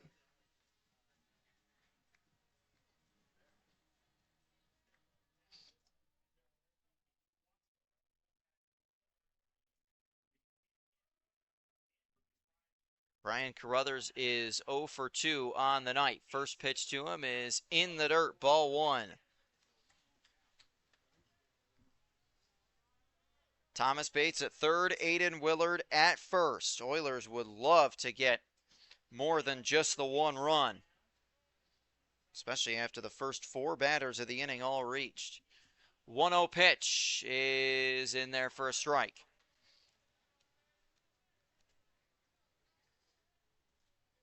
Carruthers struck out in the second, grounded out in the fourth. Trying to keep the line moving and narrow down this Pioneers lead. 1-1 pitch from Hayes is in there for a called strike. Oilers not a fan of that. That one called at the knees. It's strike 2 for Hayes. So Carruthers will have to be careful and protect the plate with 2 strikes.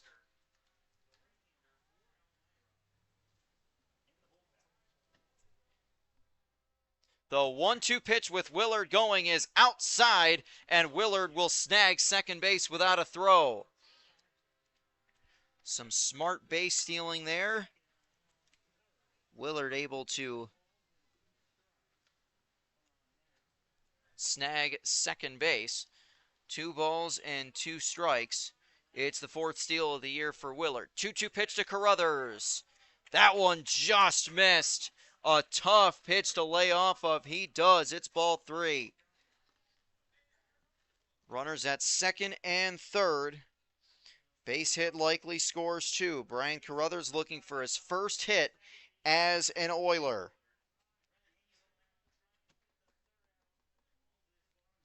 Big time payoff pitch.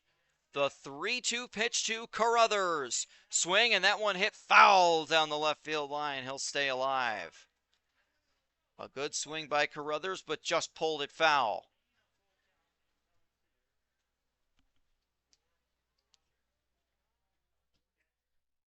So Hayes will step back on the mound on a 3-2 count to try and get himself out of this 6th inning. The pitch to Carruthers. That one swung on, and that goes off the boot of the pitcher. That's going to go into right field. Bates will score. Here comes Willard. He will score too. A base hit off of the foot of Brendan Hayes. Drives into. Carruthers has his first hit and first 2 RBIs as an Oiler, and it's a 1-run ball game. Well, I guess if nothing else, a creative way to get on base. That one going off the boot of the pitcher, Brendan Hayes, and rolling into right field. Bates and Willard both come home to score. First hit, first 2 runs driven in for Carruthers. Oilers have struck for 3 in this bottom of the 6th. And now Jack Painter at the plate. Painter 0 for 2. First pitch to him, a strike.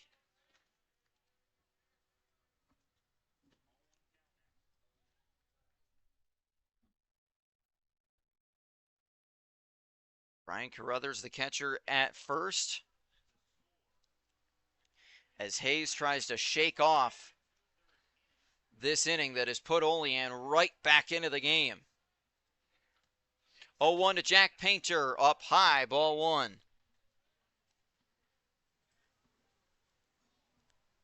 Painter struck out looking in the 2nd, popped out to short in the 5th.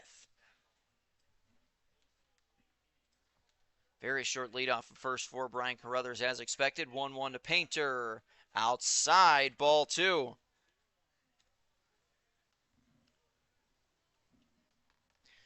Painter trying to keep the line moving, maybe hit one in the gap and tie this game.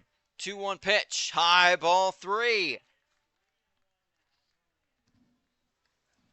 So Painter big time in command. A right-hander is up and throwing in the Elmira bullpen. That is number 26, Cannon Van Duzer.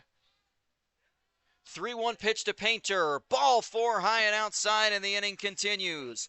Painter draws a 2-out walk, and the go-ahead run, the potential go-ahead run, is on base. The EH Braden Rader will come to the plate now. He is 0 for 2, trying to break that. With Carruthers at second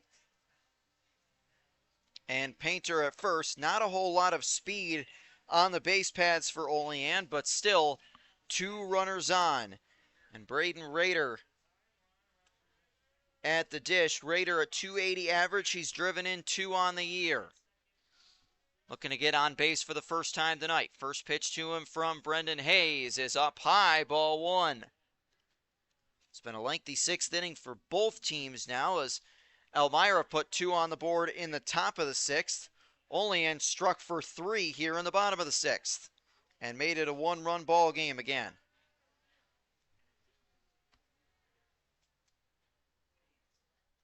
Hayes sent the 1-0 pitch to Rader. That one misses, ball 2.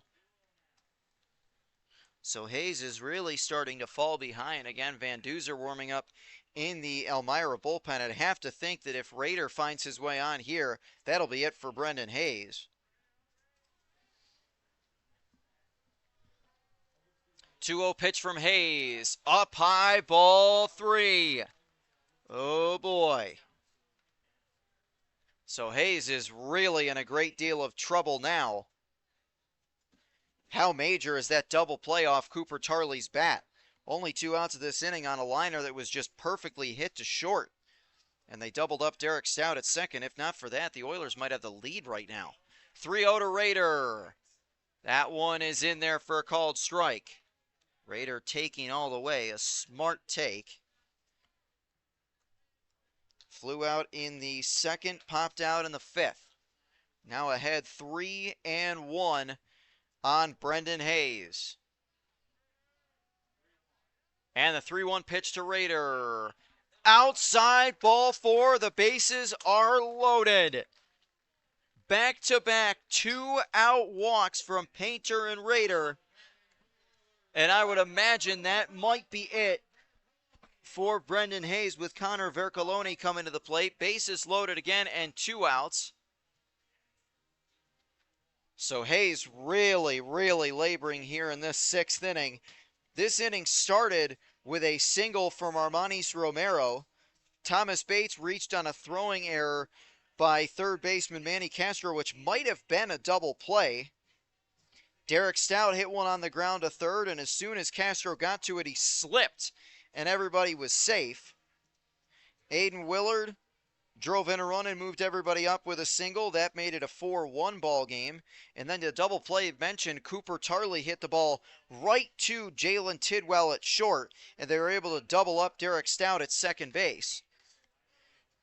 Brian Carruthers drove in 2 with a base hit that went off of Brendan Hayes' foot, and now back-to-back walks. And the first pitch to Vercoloni is fouled back. Don't know that I'd be first pitch swinging after back-to-back walks, but especially a 5-pitch walk, which was issued to Raider. Vercoloni's been on base twice, though. He walked in the third and doubled in the fifth. 0-1 pitch to him. Low, ball 1.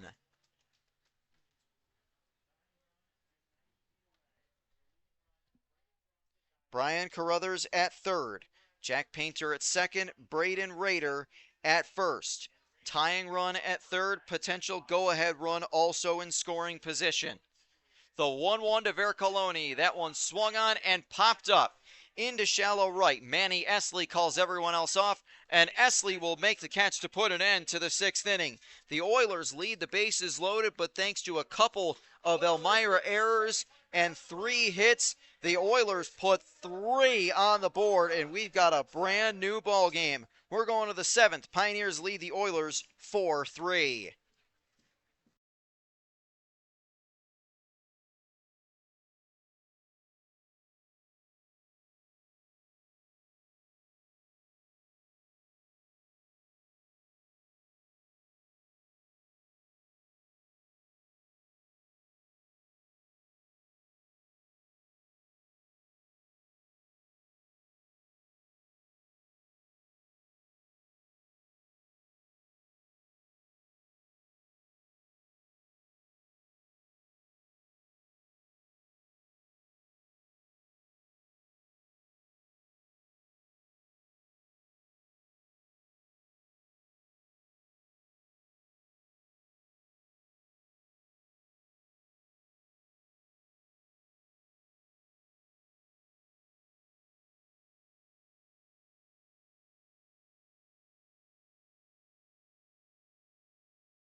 7th inning, and we've got a brand new ball game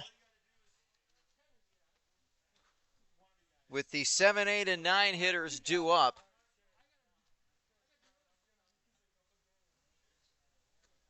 And that one to Adamo is a called strike.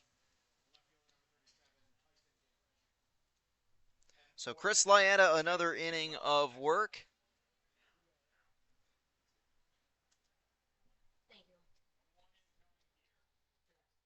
Laeta set the 1-1 pitch. That one, strike 3 called. It was 0-2, and strike 3 called. A 3-pitch strikeout for Laeta. That's out number 1 in the 7th. So Tyson Gingrich at the plate. Gingrich 0 for 2. Struck out in the 2nd and grounded out in the 5th. Laeta strikes out the first man he sees in the 7th. The left fielder Tyson Gingrich. First pitch to him from Laeta. Just misses. That did not miss by much. So a scoring change from that ground ball last inning where Manny Castro slipped and fell. That ruled an infield hit for Derek Stout. So just the one error charged to Castro in the inning. The 1-0 pitch is swung on and missed.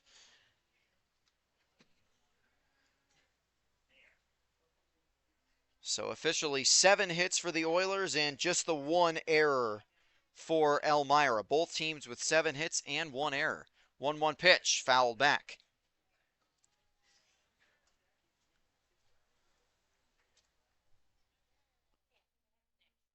Brendan Roche pitched a solid game, but ran into some trouble in the 6th inning, surrendering 2 runs and ultimately being chased from the game.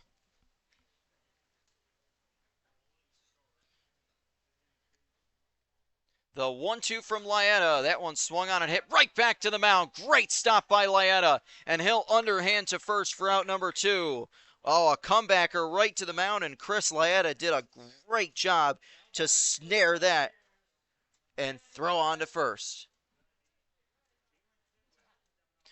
So the shortstop, Jalen Tidwell, coming to the plate with 2 down in the top of the 7th. Tidwell, a right-handed bat, is 0 for 2. First one from Laeta, swung on and popped up into left center field. Who wants this one? Connor Vercoloni will make the catch, and how about a very quick and effective 1-2-3 7th inning for Chris Laeta. We're heading to the bottom of the 7th. It's time to stretch at Bradner Stadium. Oilers trail Elmira 4-3.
Home half of the seventh, Oilers still trailing 4-3, but they have chased the right-hander Brendan Hayes from the game, and it's Cannon Van Duzer coming into play. Van Duzer making his 9th relief appearance. A 7.58 ERA and a 1-3 win-loss record. First pitch to Fournier, misses for ball one. Oilers will send the 10, 1, and 2 hitters to the plate.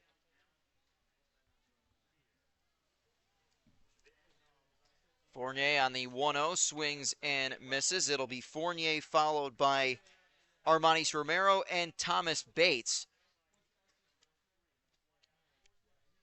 in this half inning, with Cannon Van Duzer. Opponents batting .357 off of Van Duzer. The 1-1 pitch misses, ball two.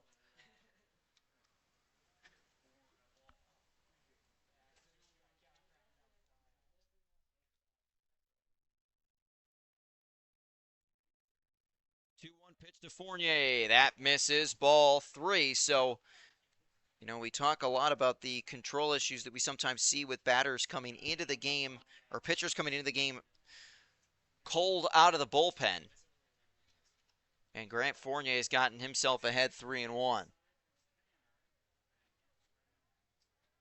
The 3-1 from Van Duzer, inside and low, ball four. Fournier draws a 5-pitch walk. Oilers trying to get the offense going just like they did in the bottom of the sixth when 3 came home to score. And once again, the leadoff man is on. Armanis Romero now coming to the plate. Grant Fournier has stolen 3 bases on 4 attempts this year. We'll see if he thinks about going. Relatively short lead off of first. First pitch to Romero. He drops down the bunt but sends it foul.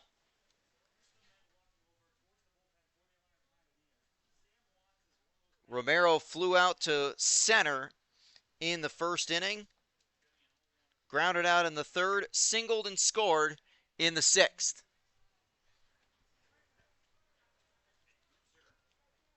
Some more activity in the Elmira bullpen. Van Duzer taking a look at Fournier first behind him. They'll check on Fournier. He's back in safely.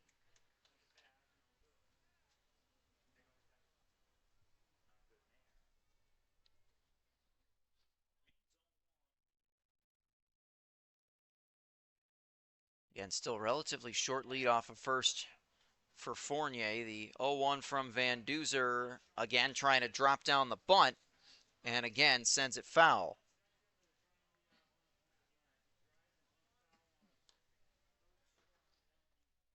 So Romero, no more bunt possibility here. He'll have to swing, try and get Fournier into scoring position.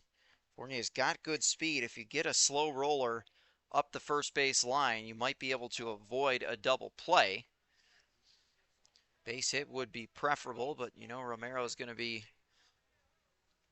careful on an 0-2. He'll have to protect the plate on anything close.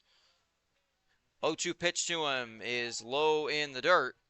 Boy, Fournier jumped out after having a short lead to a huge lead there. He was almost halfway between first and second when that ball landed in the dirt. Ended up heading back to first, though. 1 ball and 2 strikes for the Oilers shortstop Romero. Van Duzer gives a nod, and the pitch is low and away in the dirt, ball 2. From 0-2 to 2-2, Armanis being selective. Romero has drawn 7 walks on the year. On-base percentage right around 500. He's been very good.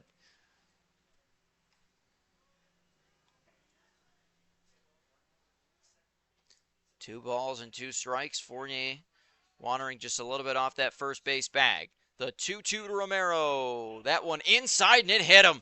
Armanis Romero is plunked on a 2-2 pitch, and the Oilers have 2 on with nobody out. Oh, hit batters with 2 strikes. Those drive your pitching coaches crazy. So here comes Thomas Bates. He scored a run last inning. After being 0 for 2, Bates reached on a throwing error from third baseman Manny Castro that could have possibly turned into a double play. Bates eventually came around to score on the RBI, on the 2-run single off the bat of Brian Carruthers that went off the foot of the Pioneers pitcher Brendan Hayes. So with 2 runners on, first pitch to Bates, he squares to bunt but sends it foul. Oilers trying to go with some small ball here in the 7th inning.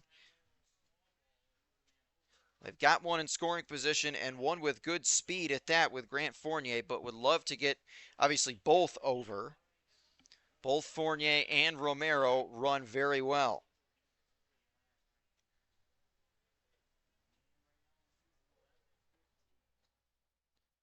Infield playing way in, trying to set up a double play. And they'll check on Fournier at second, and he's going to be back in safely. Tried to catch him in a rundown after Fournier had a decent-sized lead off that second base bag, but ultimately he's back in no problem.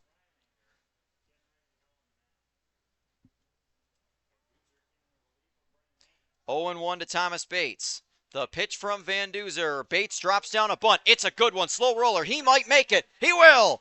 Bates will make it to first without a throw. It's a bunt single, and the bases are loaded with nobody out for the second straight inning. Well, after 5 innings of the Oilers offense being pretty much dead in the water against Brendan Hayes, all of a sudden, here they come. They've got the bases loaded with nobody out again. And Derek Stout with an opportunity to either tie the game or possibly give Olean the lead. There is some activity in the Elmira bullpen. For right now, Van Duzer's going to stay in. Grant Fournier at third, Armanis Romero at second, Thomas Bates at first. Both runners in scoring position have good speed, so the infield playing in. First pitch to Derek Stout, nearly hit him. That's inside for a ball.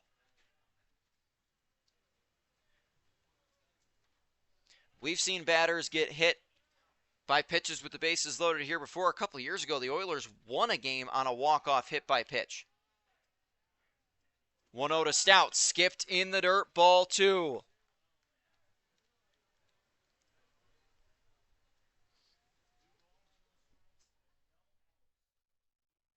So really, Van Duzer badly falling behind. Again, the infield playing way in to try and throw home on a ground ball. 2-0 to Stout, in the dirt, ball 3. Van Duzer is really struggling to find the zone. It is 3-0 to Derek Stout. And one more pitch outside of the strike zone ties this game. After the Oilers trailed 4-0 going into the bottom of the 6th.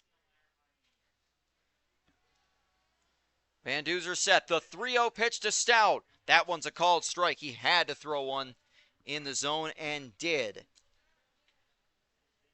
Again, Derek Stout leads the Oilers in RBIs. He's got 25 of them this year. And he's headed to the All-Star game as a result. The 3-1 pitch is swung on and hit high and deep into left field. Is it gone? It will be caught in left. Fournier will come home to score. And the game is tied on a sac fly off the bat of Derek Stout. Man, that did not miss a home run by much. Tyson Gingrich able to make the catch up against the wall for the first out of the 7th inning. And a run comes home to score. We're tied at 4 in the 7th inning. 26th RBI of the year for Derek Stout. Boy, we thought for a moment that that one might have been gone. Ultimately, it stays in the ballpark, but Grant Fournier does come home to score. Armanis Romero also advancing to third on that fly ball. Bates staying put at first. So runners at the corners, 1 out for Aiden Willard, and he takes the first pitch for a ball. Willard drove in a run in the 6th with a single. He drove in Armanis Romero. See if he can do it again. Both runners have pretty short leads. The 1-0 pitch to Willard is a called strike on the inside corner. Oilers didn't like the call. It's a strike.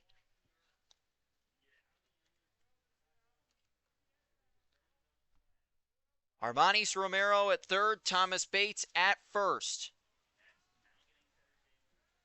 And the 1-1 to Aiden Willard is skipped in the dirt ball, too. Willard drove in his 11th of the year with that RBI single last inning. Van Duzer really having to work as the Oilers offense has come roaring back in the late innings of this game. They'll check on Bates at first. Close play, but he's back in safely.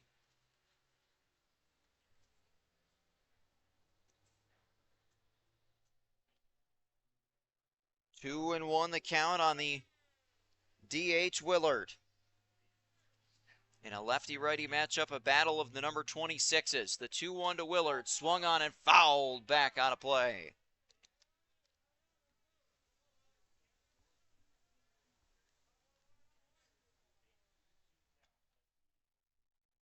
So now 2-2 on Willard as Van Duzer tries to limit the damage. Willard trying to give the Oilers their first lead of the night. The 2-2 pitch to Willard. That one swung on and popped up on the infield. That will drop in a huge collision. A run's going to score. The Oilers take the lead. The throw home goes to the backstop. And the Oilers have taken a 5-4 lead. That was a hard collision between infielders. Fortunately, it looks like everybody's okay. That's going to count for a hit, and the Oilers have a 5-4 lead. But really, more importantly, let's see, who was that collision between? That was the second baseman, Manny Esley, who is jogging it off. He seems to be all right. That was a really hard collision between, it looked like, Esley and Manny Castro, the third baseman, and the pitcher Van Duzer was involved in that as well. A rough collision on the infield. Fortunately, everyone is okay. And Aiden Willard will pick up his second RBI of the game. It's an RBI infield hit. Romero scores and the Oilers lead for the first time tonight. So Cooper Tarley at the plate. Now with the Oilers leading for the first time. And now out hitting Elmira 8-7. Bates the runner at second, Aiden Willard at first. First pitch from Cannon Van Duzer is low, ball one. Tarley's last time up, he stepped up with the bases loaded and nobody out. Hit a line drive right to Jalen Tidwell at short. And they were able to double up Derek Stout off the second base bag. The 1-0 to Tarley. Big swing, comes up empty.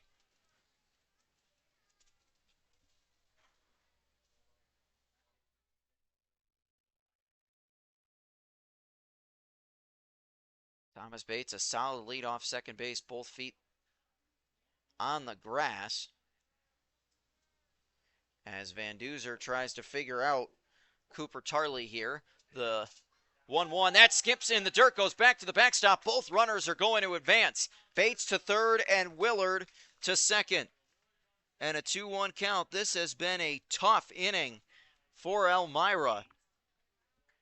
Tarley now ahead in the count, and the Oilers have two in scoring position, threatening to add on to their newfound lead. Van Duzer heads back to the mound. 2 balls and a strike on Cooper Tarley. Tarley has driven in 14 on the year. Singled and stole a base back in the second. Brian Carruthers waiting on deck. He drove in 2 with a single last inning. 2-0 pitch to Tarley, or 2-1 rather, catches the inside corner, strike 2.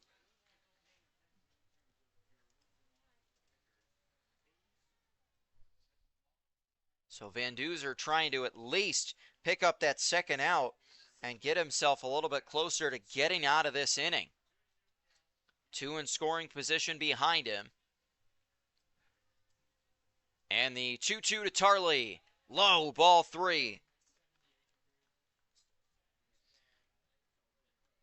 Tarley able to lay off that one. That's one that a lot of, especially younger hitters, you'll see chase. Those pitches that are low but look like they're going to be right down the middle coming out of the hand. Good plate discipline. A full count to Tarley. We'll see if Cooper can find his way on and keep the line moving in this inning. The 3-2 pitch from Van Duzer. That one swung on and hit in the air toward deep center field. That will be caught in center by Brett Baker. Tagging and coming home to score is Bates. Willard goes to third as well. A sac fly for Tarley, and the Oilers lead 6-4. Their third run of the inning. And again, we saw that wild pitch go all the way back to the backstop, so that key for Willard to tag and head to third as well. You never know. So Cooper Tarley drives in his 15th of the year. He gave that ball a ride. That was good enough to score Bates and get Willard over to third. So now it's Brian Carruthers. He drove in 2 with a base hit that went off the foot of Brendan Hayes, and Carruthers hits that one on the ground. Base hit, that'll get through. Carruthers has his second hit in as many innings, and he's driven in 3. 7-4 Olean. An RBI single for Brian Carruthers on the first pitch he sees, and the Oilers have taken a 7-4 lead. All 7 runs coming in the last 2 innings. Remember, Elmira led this game 4-0 going to the bottom of the 6th inning. They scored 2 in the top of the 6th to take a 4-0 lead. 3 runs driven in by Brian Carruthers tonight. First pitch to Jack Painter is low, ball 1. This has been an offensive explosion that the Oilers have been waiting to see. Again, we talked about the up and down nature of their season, looking for some consistency, looking for something to build off of. They've had a lot of games where they've rallied to make it close, but a lot of those games they've come up just short. This one they rallied all the way back to not only take the lead, but now put themselves in a spot where they're up 3 as Painter swings and pops that one up on the infield. Jalen Tidwell calls everybody else off, and he'll make the catch. Well, some excitement late in the game for the Oilers. 4 runs come home to score, and the Oilers lead this game now 7-4. 7 unanswered runs for the Oilers here at Bradner Stadium. We're going to the 8th inning with Olean up 7-4.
Top of the 8th inning, the 10, 1, and 2 hitters due up for the Oilers. Here in this inning, Manny Esley leading off, and he was involved in a scary-looking collision on the infield. It was Aiden Willard's RBI hit. First pitch to Esley here is a called strike. Fortunate that, we're glad to see that he was able to hop back up and appears to be okay. But no doubt scary. 0-1 pitch is high and inside, ball one. We'll see Esley followed by the two that have really given Oilers pitching a run for their money in these last two games, Caleb Delaney and Nick Spanner. 1-1 to Esley, and time was called as a ball got away from the Elmira bullpen, so that pitch will not count. He'll do it again on 1-1. Laeta saw three batters and sent all three down in order, picked up a strikeout in the 7th, came in relief of the starter, Brendan Broche, with 2 outs in the 6th.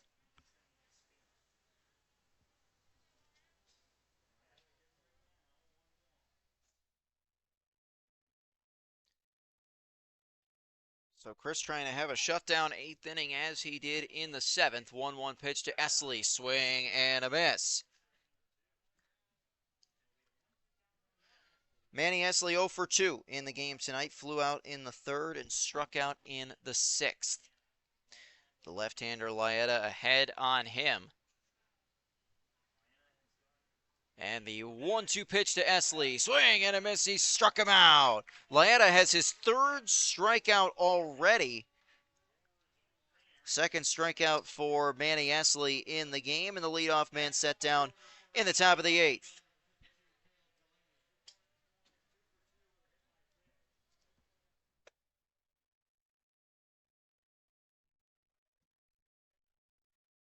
So the left-hander Caleb Delaney is up for the 3rd time, and again, the Oilers have had a real tough time getting him out. He's been on base all 3 times. Tonight, 2 singles and a hit by pitch.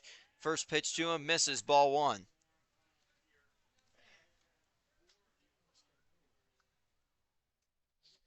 Delaney also scored runs in the 1st and 6th innings. 1-0 pitch from Laeta. That one swung on a hit, scorching down the line and past the second baseman Bates for a base hit. Caleb Delaney's 3rd hit of the night. He is on base again. The 4th time. Oilers are very excited to see both him and the guy at the plate right now, Nick Spanner, head back home to Elmira. Again, Delaney was reached base 3 times in the game on Wednesday. 2 singles, scored 2 runs. And tonight has reached base all 4 times with 3 singles and a hit by pitch. Nick Spanner has reached base twice. He's 2 for 3 with a pair of singles. First pitch to him here is a called strike.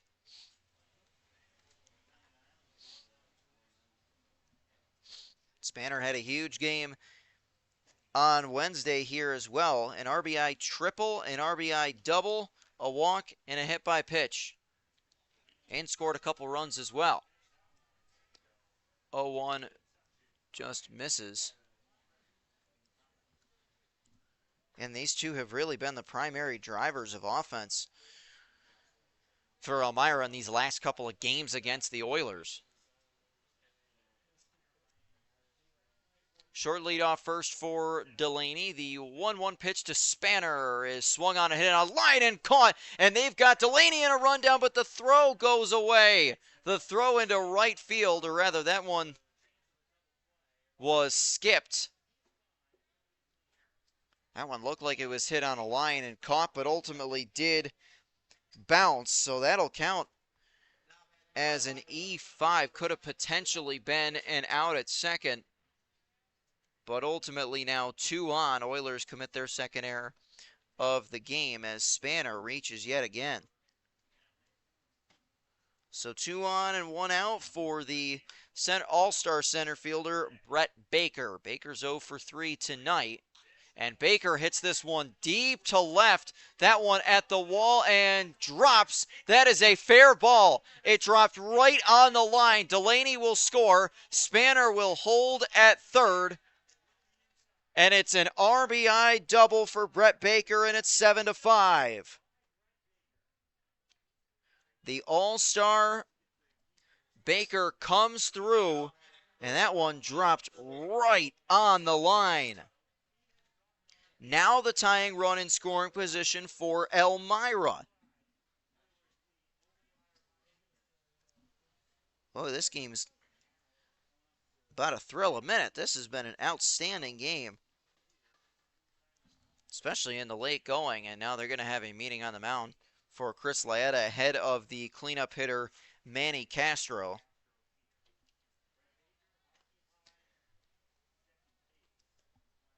We'll see if Laeta is going to stay in. At least for the moment, it looks like he will. I have not seen Mike Threehouse head out to the mound, so we presume Laeta will be staying in the game.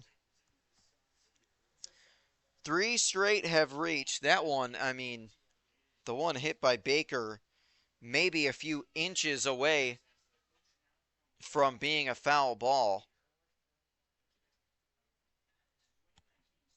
That one really, really close. We'll take a look at what comes next for each of these two teams. They're both on the road tomorrow. Elmira is at Batavia for a matchup with the Muck Dogs at 6:30. Oilers are at Niagara Falls, and now Threehouse goes out to the mound, and Chris Laeta is going to come out of the game. Oilers are going to go to their bullpen and bring in the right-hander Bryson Huar. Huar's been very good going into his redshirt senior year at Charleston Southern, a native of Strattonville, Pennsylvania, and on the season, Huar has pitched quite well. This is his 8th relief appearance. He's 1-0, a 5.25 ERA. Opponents batting .200 off of him. He's surrendered a total of 9 runs, 7 of them earned. The walk-to-strikeout ratio very much in his favor, 5 walks and 18 strikeouts. Tough spot for Bryson to come into the game, though. We will take a short break here as Huar completes his warm-up tosses. Oilers lead Elmira 7-5.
All right, here we go. Top of the 8th, Bryson Huar into the game for the Oilers to deal with the third baseman, Manny Castro. First pitch to Castro misses up high, ball 1. Of course, Huar, we know, has the sidearm, submarine-style pitching delivery.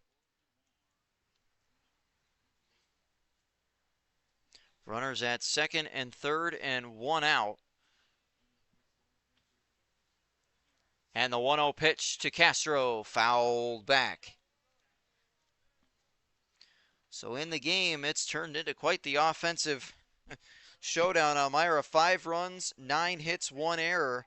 Oilers 7 runs, 9 hits, 2 errors. And Huar trying to get himself out of it. 1 ball, 1 strike, 1 out to number 1. And the pitch from Huar, that one lifted high in the air towards center. Grant Fournier settles under it. He'll make the catch. Runner will tag. The throw from Fournier is cut off. The throw back to second is in time for out number 2.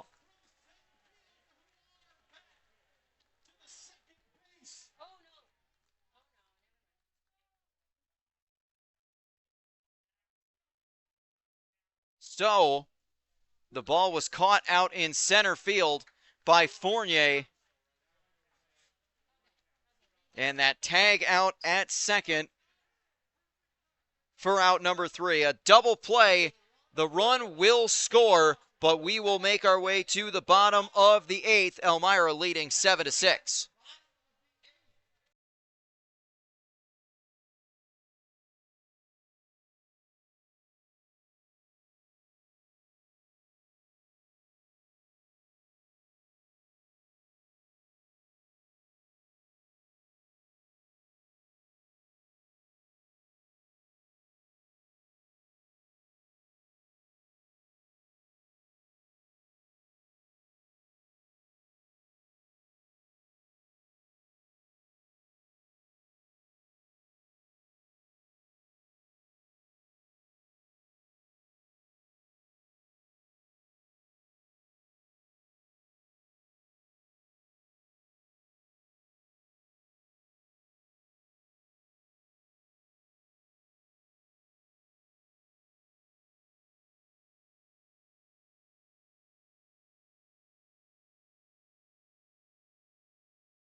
To the bottom of the 8th we go.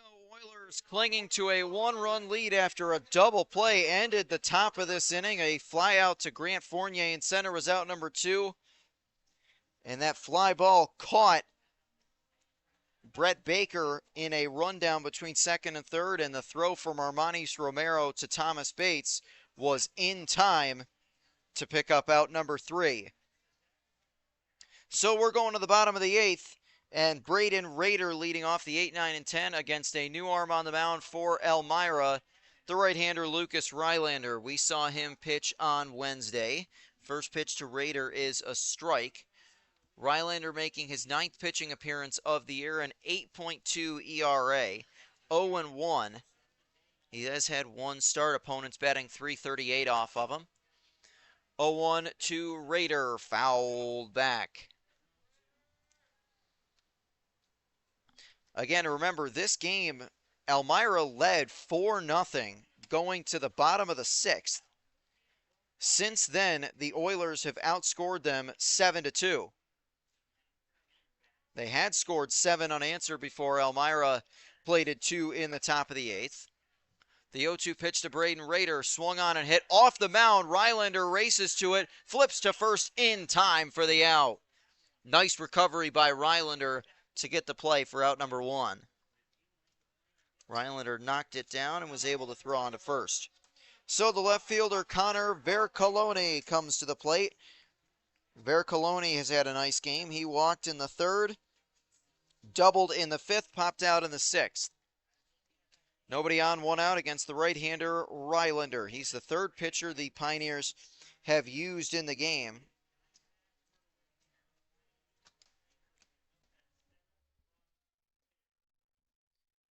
And Vercoloni runs well, so he may be a threat to run if he can get himself on base. First pitch from Rylander swung on and missed.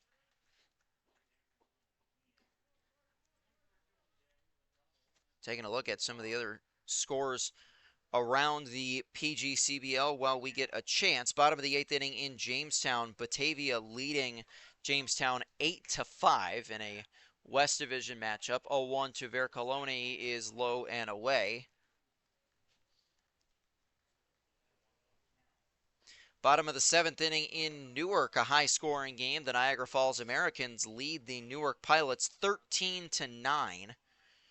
Top of the 8th, up at George Taylor Field in Ontario, the Niagara Ironbacks lead the Geneva Red Wings 4-3 as Vercoloni swings and fouls that one.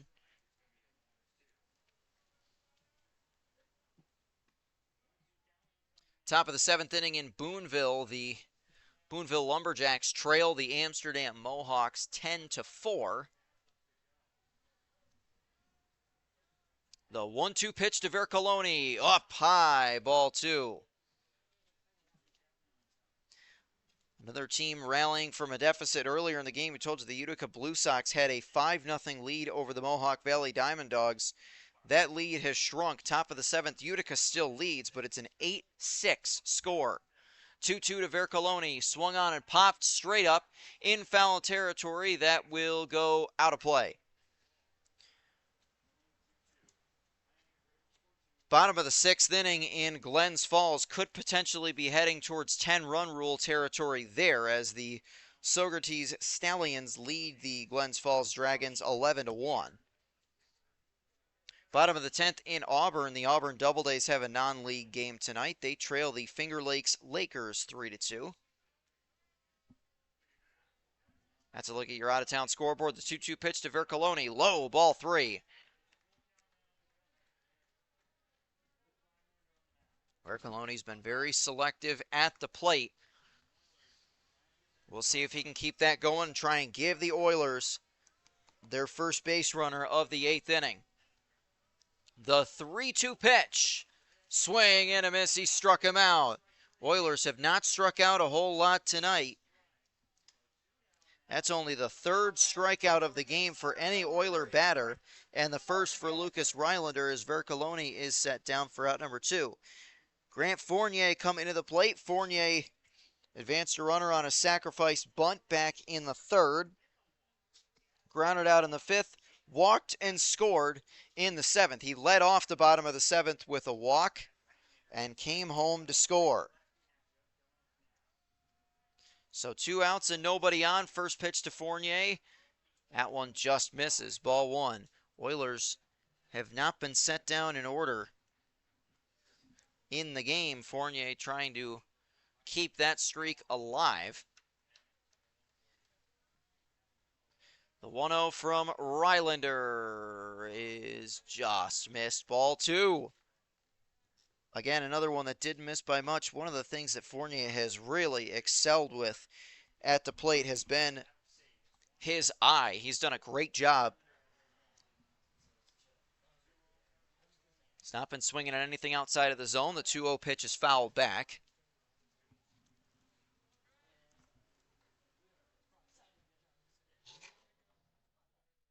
Again, Grant, a native of Cherry Hill, New York. Sophomore at Delaware. He is a teammate of Aiden Willard. 2-1 pitch to Grant is inside. That catches the inside corner for strike 2. So 2-2 to Grant Fournier, trying to keep the Oilers alive in the 8th.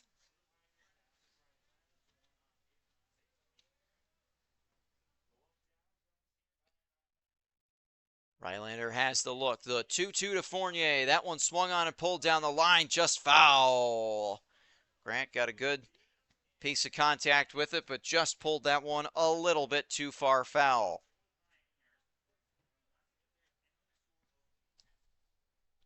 This game has turned into a late inning thriller. We'll see if Fournier can keep it going in the 8th. If not, we'll go to the 9th. The 2-2 pitch Swung on and hit in the air toward deep center. That one way back at the wall and caught by Brett Baker for out number 3. Fournier hit that almost as deep as you can hit it without it being gone. Baker makes the catch. Oilers set down in order for the first time in the game. And here we go to the ninth. Oilers 3 outs away from securing a comeback victory. They lead Elmira 7-6.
Here we go. Ninth inning. Oilers leading 7-6 after they trailed this game 4-0 in the bottom of the 6th. The 5, 6, and 7 batters due up. First pitch to Davis, a strike. Alex Davis, the DH, is at the plate. He'll be followed by Jack Aylward and the EH, Tyler Adamo. Davis, the right-handed bat, is 1 for 3 with a couple RBIs tonight. 0-1 pitch, strike 2.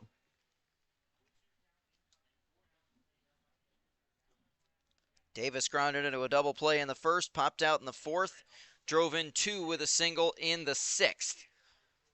And that at the time gave Elmira a 4-0 lead. 0-2 pitch from Bryson Huar, outside, ball 1. Huar, another inning of work after shutting the door on the Pioneers in the 8th. We'll see if Elmira considers going to their bench at all.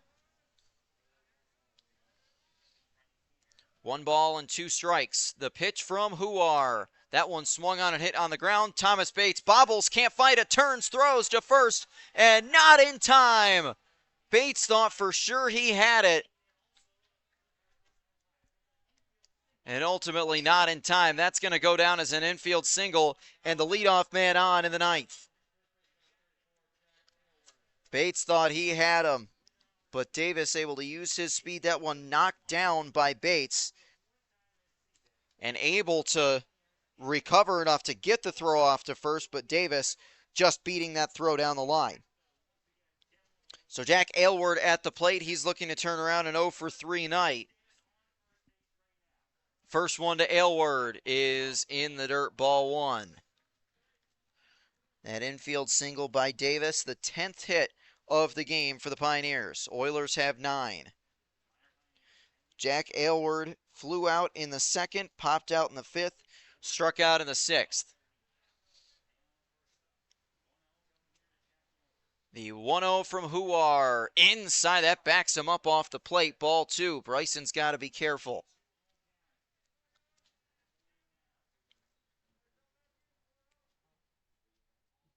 Jack getting some encouragement from Bryson getting some encouragement. 2-0. The count on Aylward. The pitch from Huar. That's low, ball 3. Bryson really in some trouble now. as Aylward represents what would be the go-ahead run for Elmira. Tying run is already on base. That's Alex Davis at first. The 3-0 pitch to Aylward. Ball 4 low. It's a 4-pitch walk. The tying run is in scoring position, and the go-ahead run is aboard. A 4-pitch walk to Jack Aylward. He's on base for the first time tonight. And now the EH Tyler Adamo coming to the plate. Adamo flew out in the second, doubled in the fifth, and scored in that inning, and struck out in the seventh. So Trevor Reed will pinch run for Jack Aylward at first.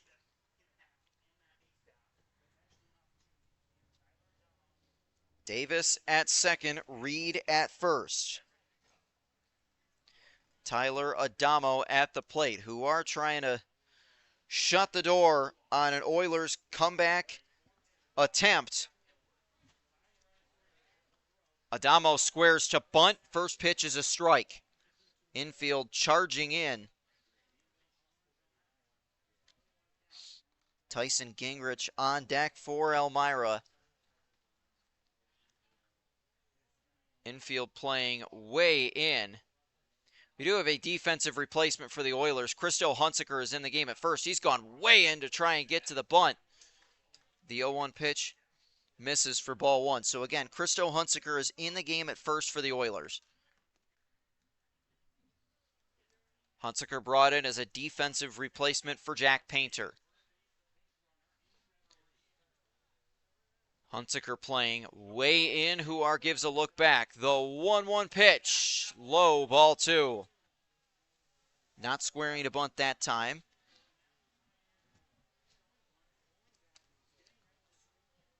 Adamo batting .278 on the year. He's driven in 18 runs. Tied with Brandon Dubek for the second most on the team. Now squares to bunt. Hunsaker goes in to play it. The 2-1 from Huar. Low and inside across the shoelaces, ball 3. Bryson is having some trouble finding the zone, and he's fallen behind 3-1. This is a tough spot. 3-1 to the EH Tyler Adamo. He squares to bunt. 3-1 from Huar. Low, ball 4, and the bases are loaded with nobody out.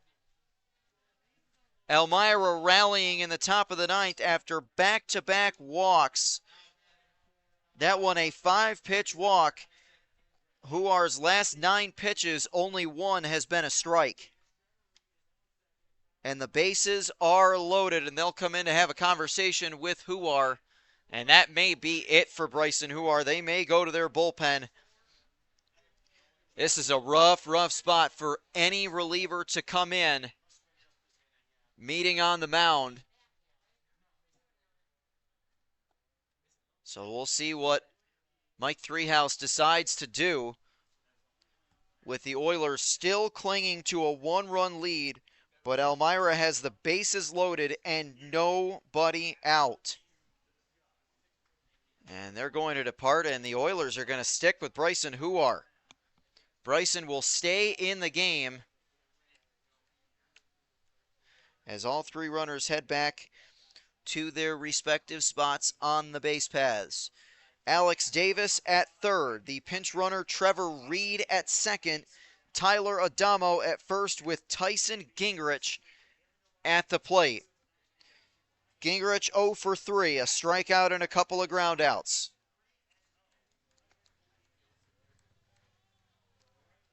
Oilers trying desperately to hang on. First pitch from Huar. That's a strike. A low sweeping strike across the bottom of the zone. The left-handed hitter Gingrich. We saw him bat cleanup in the game on Wednesday. Went 0 for 4 in that as well. 0-1 from Huar. Swing and a miss. Might have gotten a piece of it to foul it. Doesn't matter. Either way, it's 0-2. So Bryson's ahead now after falling behind badly. who are looking in at his catcher, Brian Carruthers. The 0-2 pitch to Gingrich, swung on and popped up down the left field line, giving chase is Vercoloni, but that will drop out of play.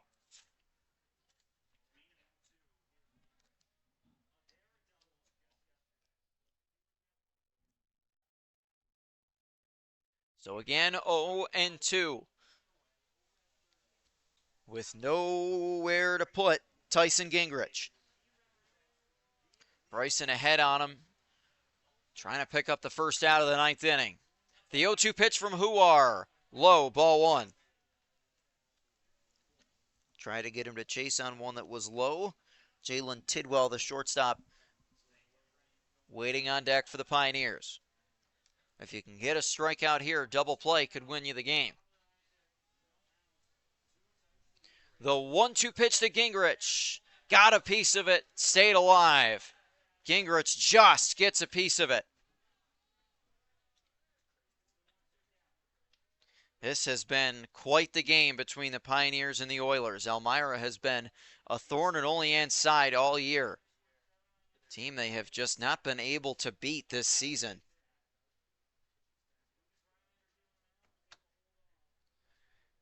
All three runners have short leads.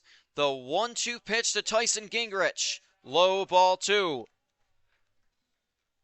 Not a bad idea to try and get him to chase, but Bryson's got to be extraordinarily careful.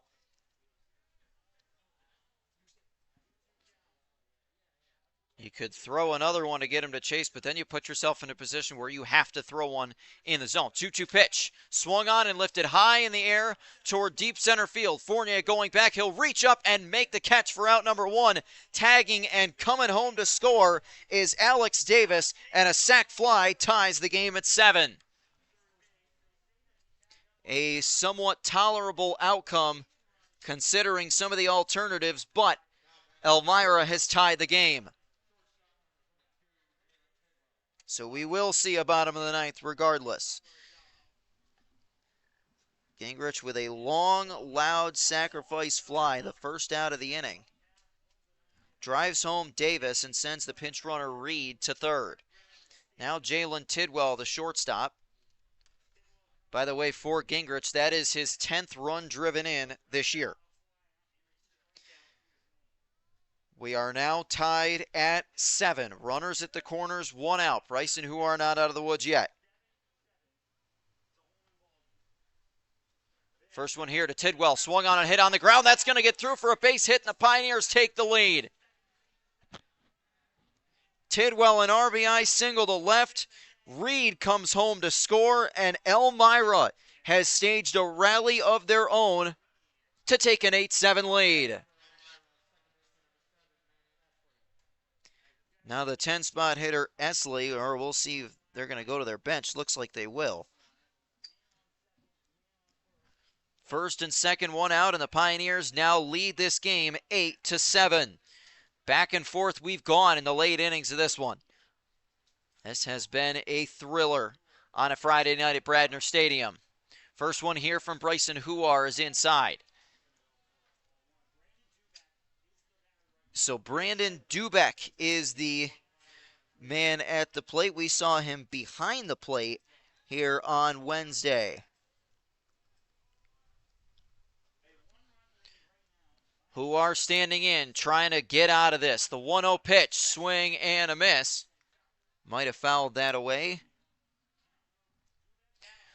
First and second, 1 out, and a 1-1 pitch upcoming to Brandon Dubeck. Huar trying to just make the damage only what it's been so far, and that's 2 runs surrendered, and the score flipped. 1-1 from Huar. That one just misses, ball 2. So Manny Esley went 0 for 3 before being lifted for Dubeck. A flyout and 2 strikeouts. Brandon Dubeck batting .246. He's driven an 18. 2-1 pitch to him. Low across the shoelaces. Ball 3. Bryson Huar is really struggling in a way that we have just not seen from him. This is definitely an unusual occurrence for Bryson to be missing the zone this much. 3-1, and the pitch from Huar. That's a strike. Dubek was able to check his swing, but the pitch was in the zone either way. Now a massive payoff pitch upcoming. Huar would love a ground ball to turn two. Huar gives a look back. The 3-2 pitch to Dubek.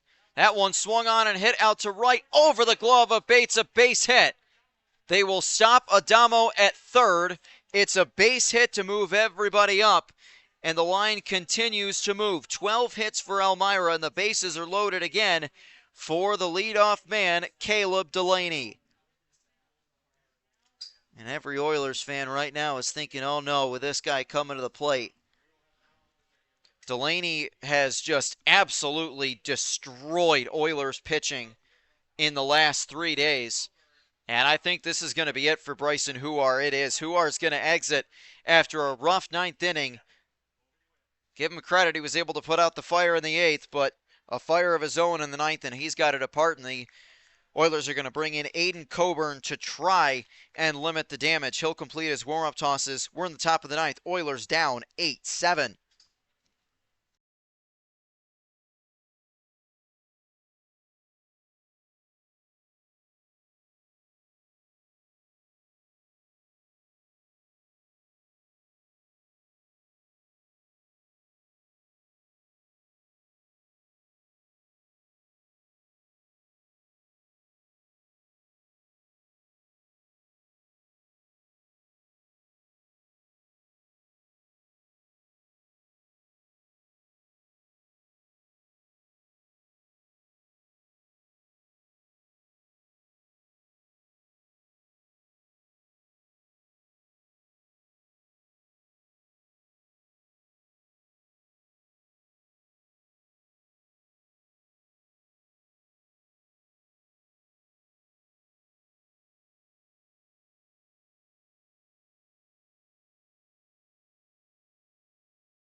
Top of the 9th, bases loaded, 1 out. Aiden Coburn coming into the game for the Oilers to try and see if he can get Caleb Delaney out. No Oilers pitcher's been able to do that tonight. He's been on base all 4 times. First pitch from Coburn, way up high. That's going to go back to the backstop. Adamo will come home to score, and it's 9-7 Elmira. So that is about as bad of a start as you could possibly envision for Aiden Coburn. 9-7 in favor of Elmira. Adamo comes home to score the 3rd run of the inning. And what has been an ugly, ugly 9th inning. The 1-0 pitch low, ball 2. We've gone back and forth a handful of times in this game, and Elmira turning the tide completely back in their favor here in this inning. 2-0 pitch. That will go into right center field. A base hit. 1 run will score. The throw from Tarley is going to be cut off by Christo Hunsaker. Caleb Delaney is on base for the 5th time tonight. The Oilers cannot get him out. They have not been able to get him out at all in the last few days. The 13th hit of the game. Another run comes home to score the 4th of the inning, and Elmira leads 10-7. Delaney drives in his 10th run of the season. Once again on base tonight. And Nick Spanner, speaking of guy who's been just impossible to get out, over the last few days. First pitch from Coburn is a well-thrown strike.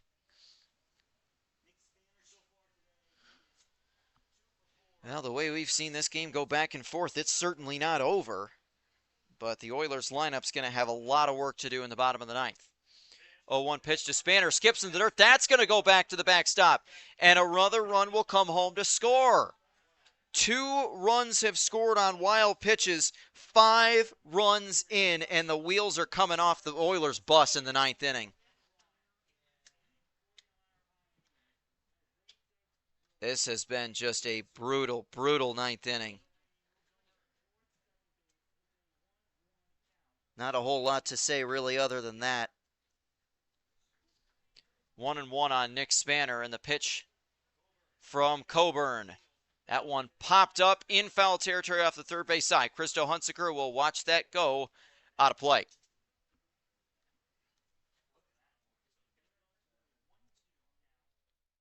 Elmira led this game 4-0 going into the bottom of the 6th. Oilers scored 3 in the 6th and 4 in the 7th to take a 7-4 lead. Elmira put 2 on the board in the top of the 8th to cut it to 1, and now this inning's been a mess as the 1-2 pitch is swung on and missed for out number 2. Coburn picks up his first strikeout, retires his first batter, as well as Spanner's down on strikes. 5 runs have come home to score for Elmira in this top of the 9th. 2 off of wild pitches thrown by Aiden Coburn. Bryson Huar walked a handful, a couple of base hits. And Brett Baker now at the plate with 2 outs and a man on second. Coburn just trying to get that out to send us to the 9th, and at least it's a long shot, but give the Oiler batters a chance. First one to Baker, misses. Baker 1 for 4, RBI double last inning, was thrown out on that double play. The 1-0 pitch skips in the dirt. That one goes away, and another runner is going to be able to advance as Delaney goes to third on a pitch that was in the dirt.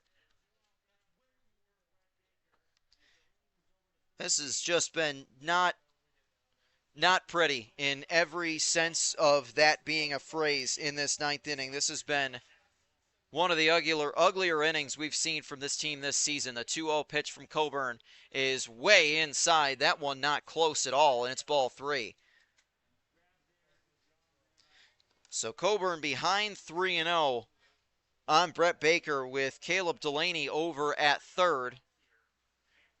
He's behind 3-0. And the pitch from Coburn. That one catches the zone. Coburn needed to throw a strike there and does. Strike 1.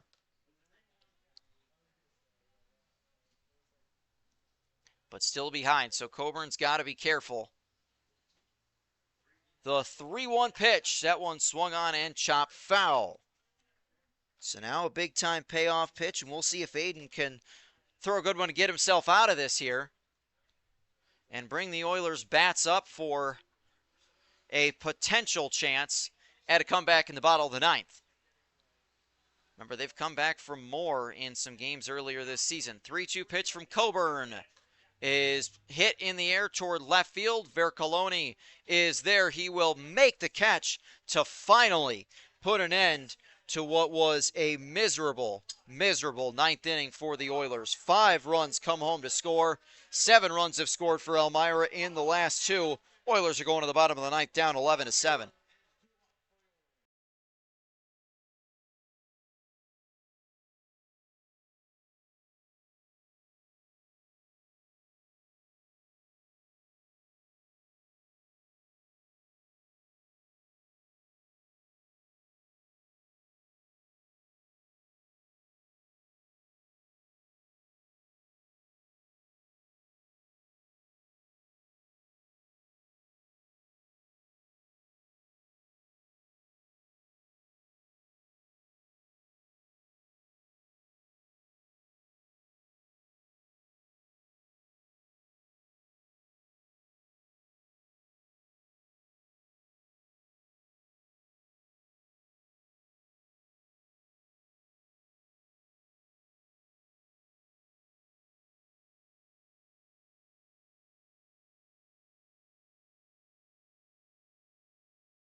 ninth here at Bradner Stadium with the Oilers down 11-7. That's the bad news. Here's the good news. The Oilers have found themselves in similar situations before and have rallied. The first pitch is popped up to left center. That will be caught by Brett Baker. One pitch, one out in the bottom of the ninth. So Romero, first pitch swinging. And Thomas Bates coming to the plate. Hey, remember that game against Auburn a few weeks ago? The Oilers were down 10-1 going into the bottom of the ninth inning, scored 6 runs and had the winning run at the plate before ultimately falling 10-7. So Thomas Bates at the plate. He has scored twice tonight, reached base twice, once on a single, once on an Elmira error. And the first pitch to him is swung on and fouled back. Oilers out hit 13-9 in the game. And again, this was a back and forth game in every sense of the word. Elmira up 4-0 in the 6th. Oilers scored 7 unanswered to take a 7-4 lead into the 8th. Elmira cut it to 2 with 2 runs in the 8th, and with the Oilers up by 1 heading into the 9th. A nightmare 9th inning for the Oilers as 5 runs scored. They now trail 11-7. 0-1 pitch is swung on and fouled back. Oilers just swinging at everything in this bottom of the 9th. Against the right-hander Lucas Rylander. After Bates, we will see Derek Stout come to the plate. As the Oilers can see if they can just try to at least string some base runners together. Against the right-hander Lucas Rylander. Gives a nod. The 0-1 pitch, or the 0-2 pitch is swung on and hit in the air down the right field line, but foul. Bates just pushed that one a little bit too far foul down the right field line. He'll get another shot at 0-2. Again, if the Oilers can get some runners on base, you never know. Have their best hitters in the lineup coming up with Stout, Willard, and Tarley coming up, and then Carruthers, who's driven in 3 tonight. 0-2 to Bates is swung on and hit high in the air toward deep right field. This will stay in the yard and be caught by Caleb Delaney for out number 2. So Caleb Delaney makes the catch on a long fly ball to right, and the Oilers are down to their final out with third baseman Derek Stout at the plate. Stout walked in the first, grounded out in the 4th, singled in the 6th, and drove in a run with a sac fly in the 7th. Stout is headed to the PGCBL All-Star Game, as is Oilers second baseman Thomas Bates.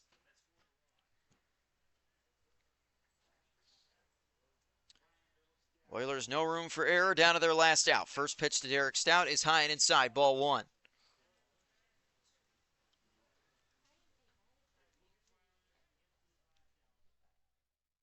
Stout trying to keep the Oilers alive in what has undoubtedly been a thriller of a game. The 1-0 from Rylander, swing and a miss.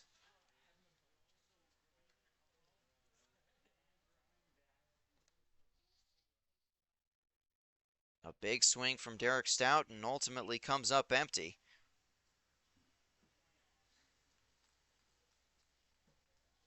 One ball, one strike. Rylander gives the nod to his catcher behind the plate. The 1-1 pitch is swung on and hit high in the air toward deep left center. That will drop. That'll drop between left and center field. And Derek Stout is going to be into second base with a double. So Stout will keep the Oilers alive with a 2-out double.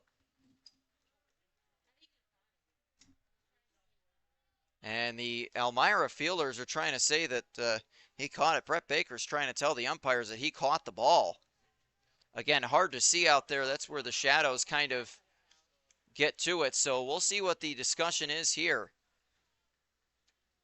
Will it be a double for Charlie? It looks like it will be. Looks like that's going to stand, or a double for Derek Stout. It looks like that will stand. So Stout doubles to keep the Oilers alive, and Aiden Willard come into the plate.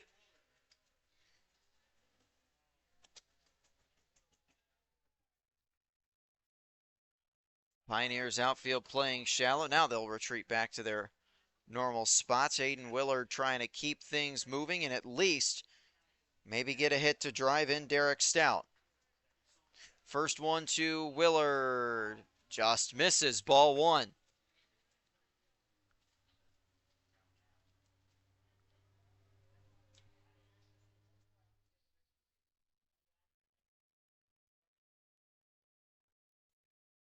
Willard gives a look into the pitcher Rylander. The 1-0 pitch is swung on and hit on the ground to second. This should do it. And the throw to first is in time for out number 3. Well, a thriller of a game at Bradner Stadium, but the Oilers fall by a final score of 11-7. A thriller and a win for Elmira. The Pioneers improve to 15-13 on the year and complete a season sweep of the Oilers, winning their third straight game. Oilers drop their second straight and fall further back in the West Division to 11-16. Both teams are on the road tomorrow. The Pioneers will be at Batavia for a 6:30 matchup with the Muck Dogs. They'll return home for a doubleheader against the Niagara Falls Americans on Sunday, starting at 2 o'clock. As for the Oilers, they will also be on the road heading to Niagara Falls to take on the Americans tomorrow night at 6:30. A doubleheader at Newark at 4 o'clock on Sunday. We'll see the Oilers back here Monday night at 6:30 as they take on the Niagara Ironbacks. Well, a disappointing game to lose for the Oilers, but a high-scoring thriller. Olean falls to Elmira by a final score of 11-7. That'll wrap it up for this evening's broadcast. From all of us here at Bradner Stadium, we thank you for tuning into this broadcast of Olean Oilers baseball. Until Monday night, this is Matt Volt saying good night and go Oilers.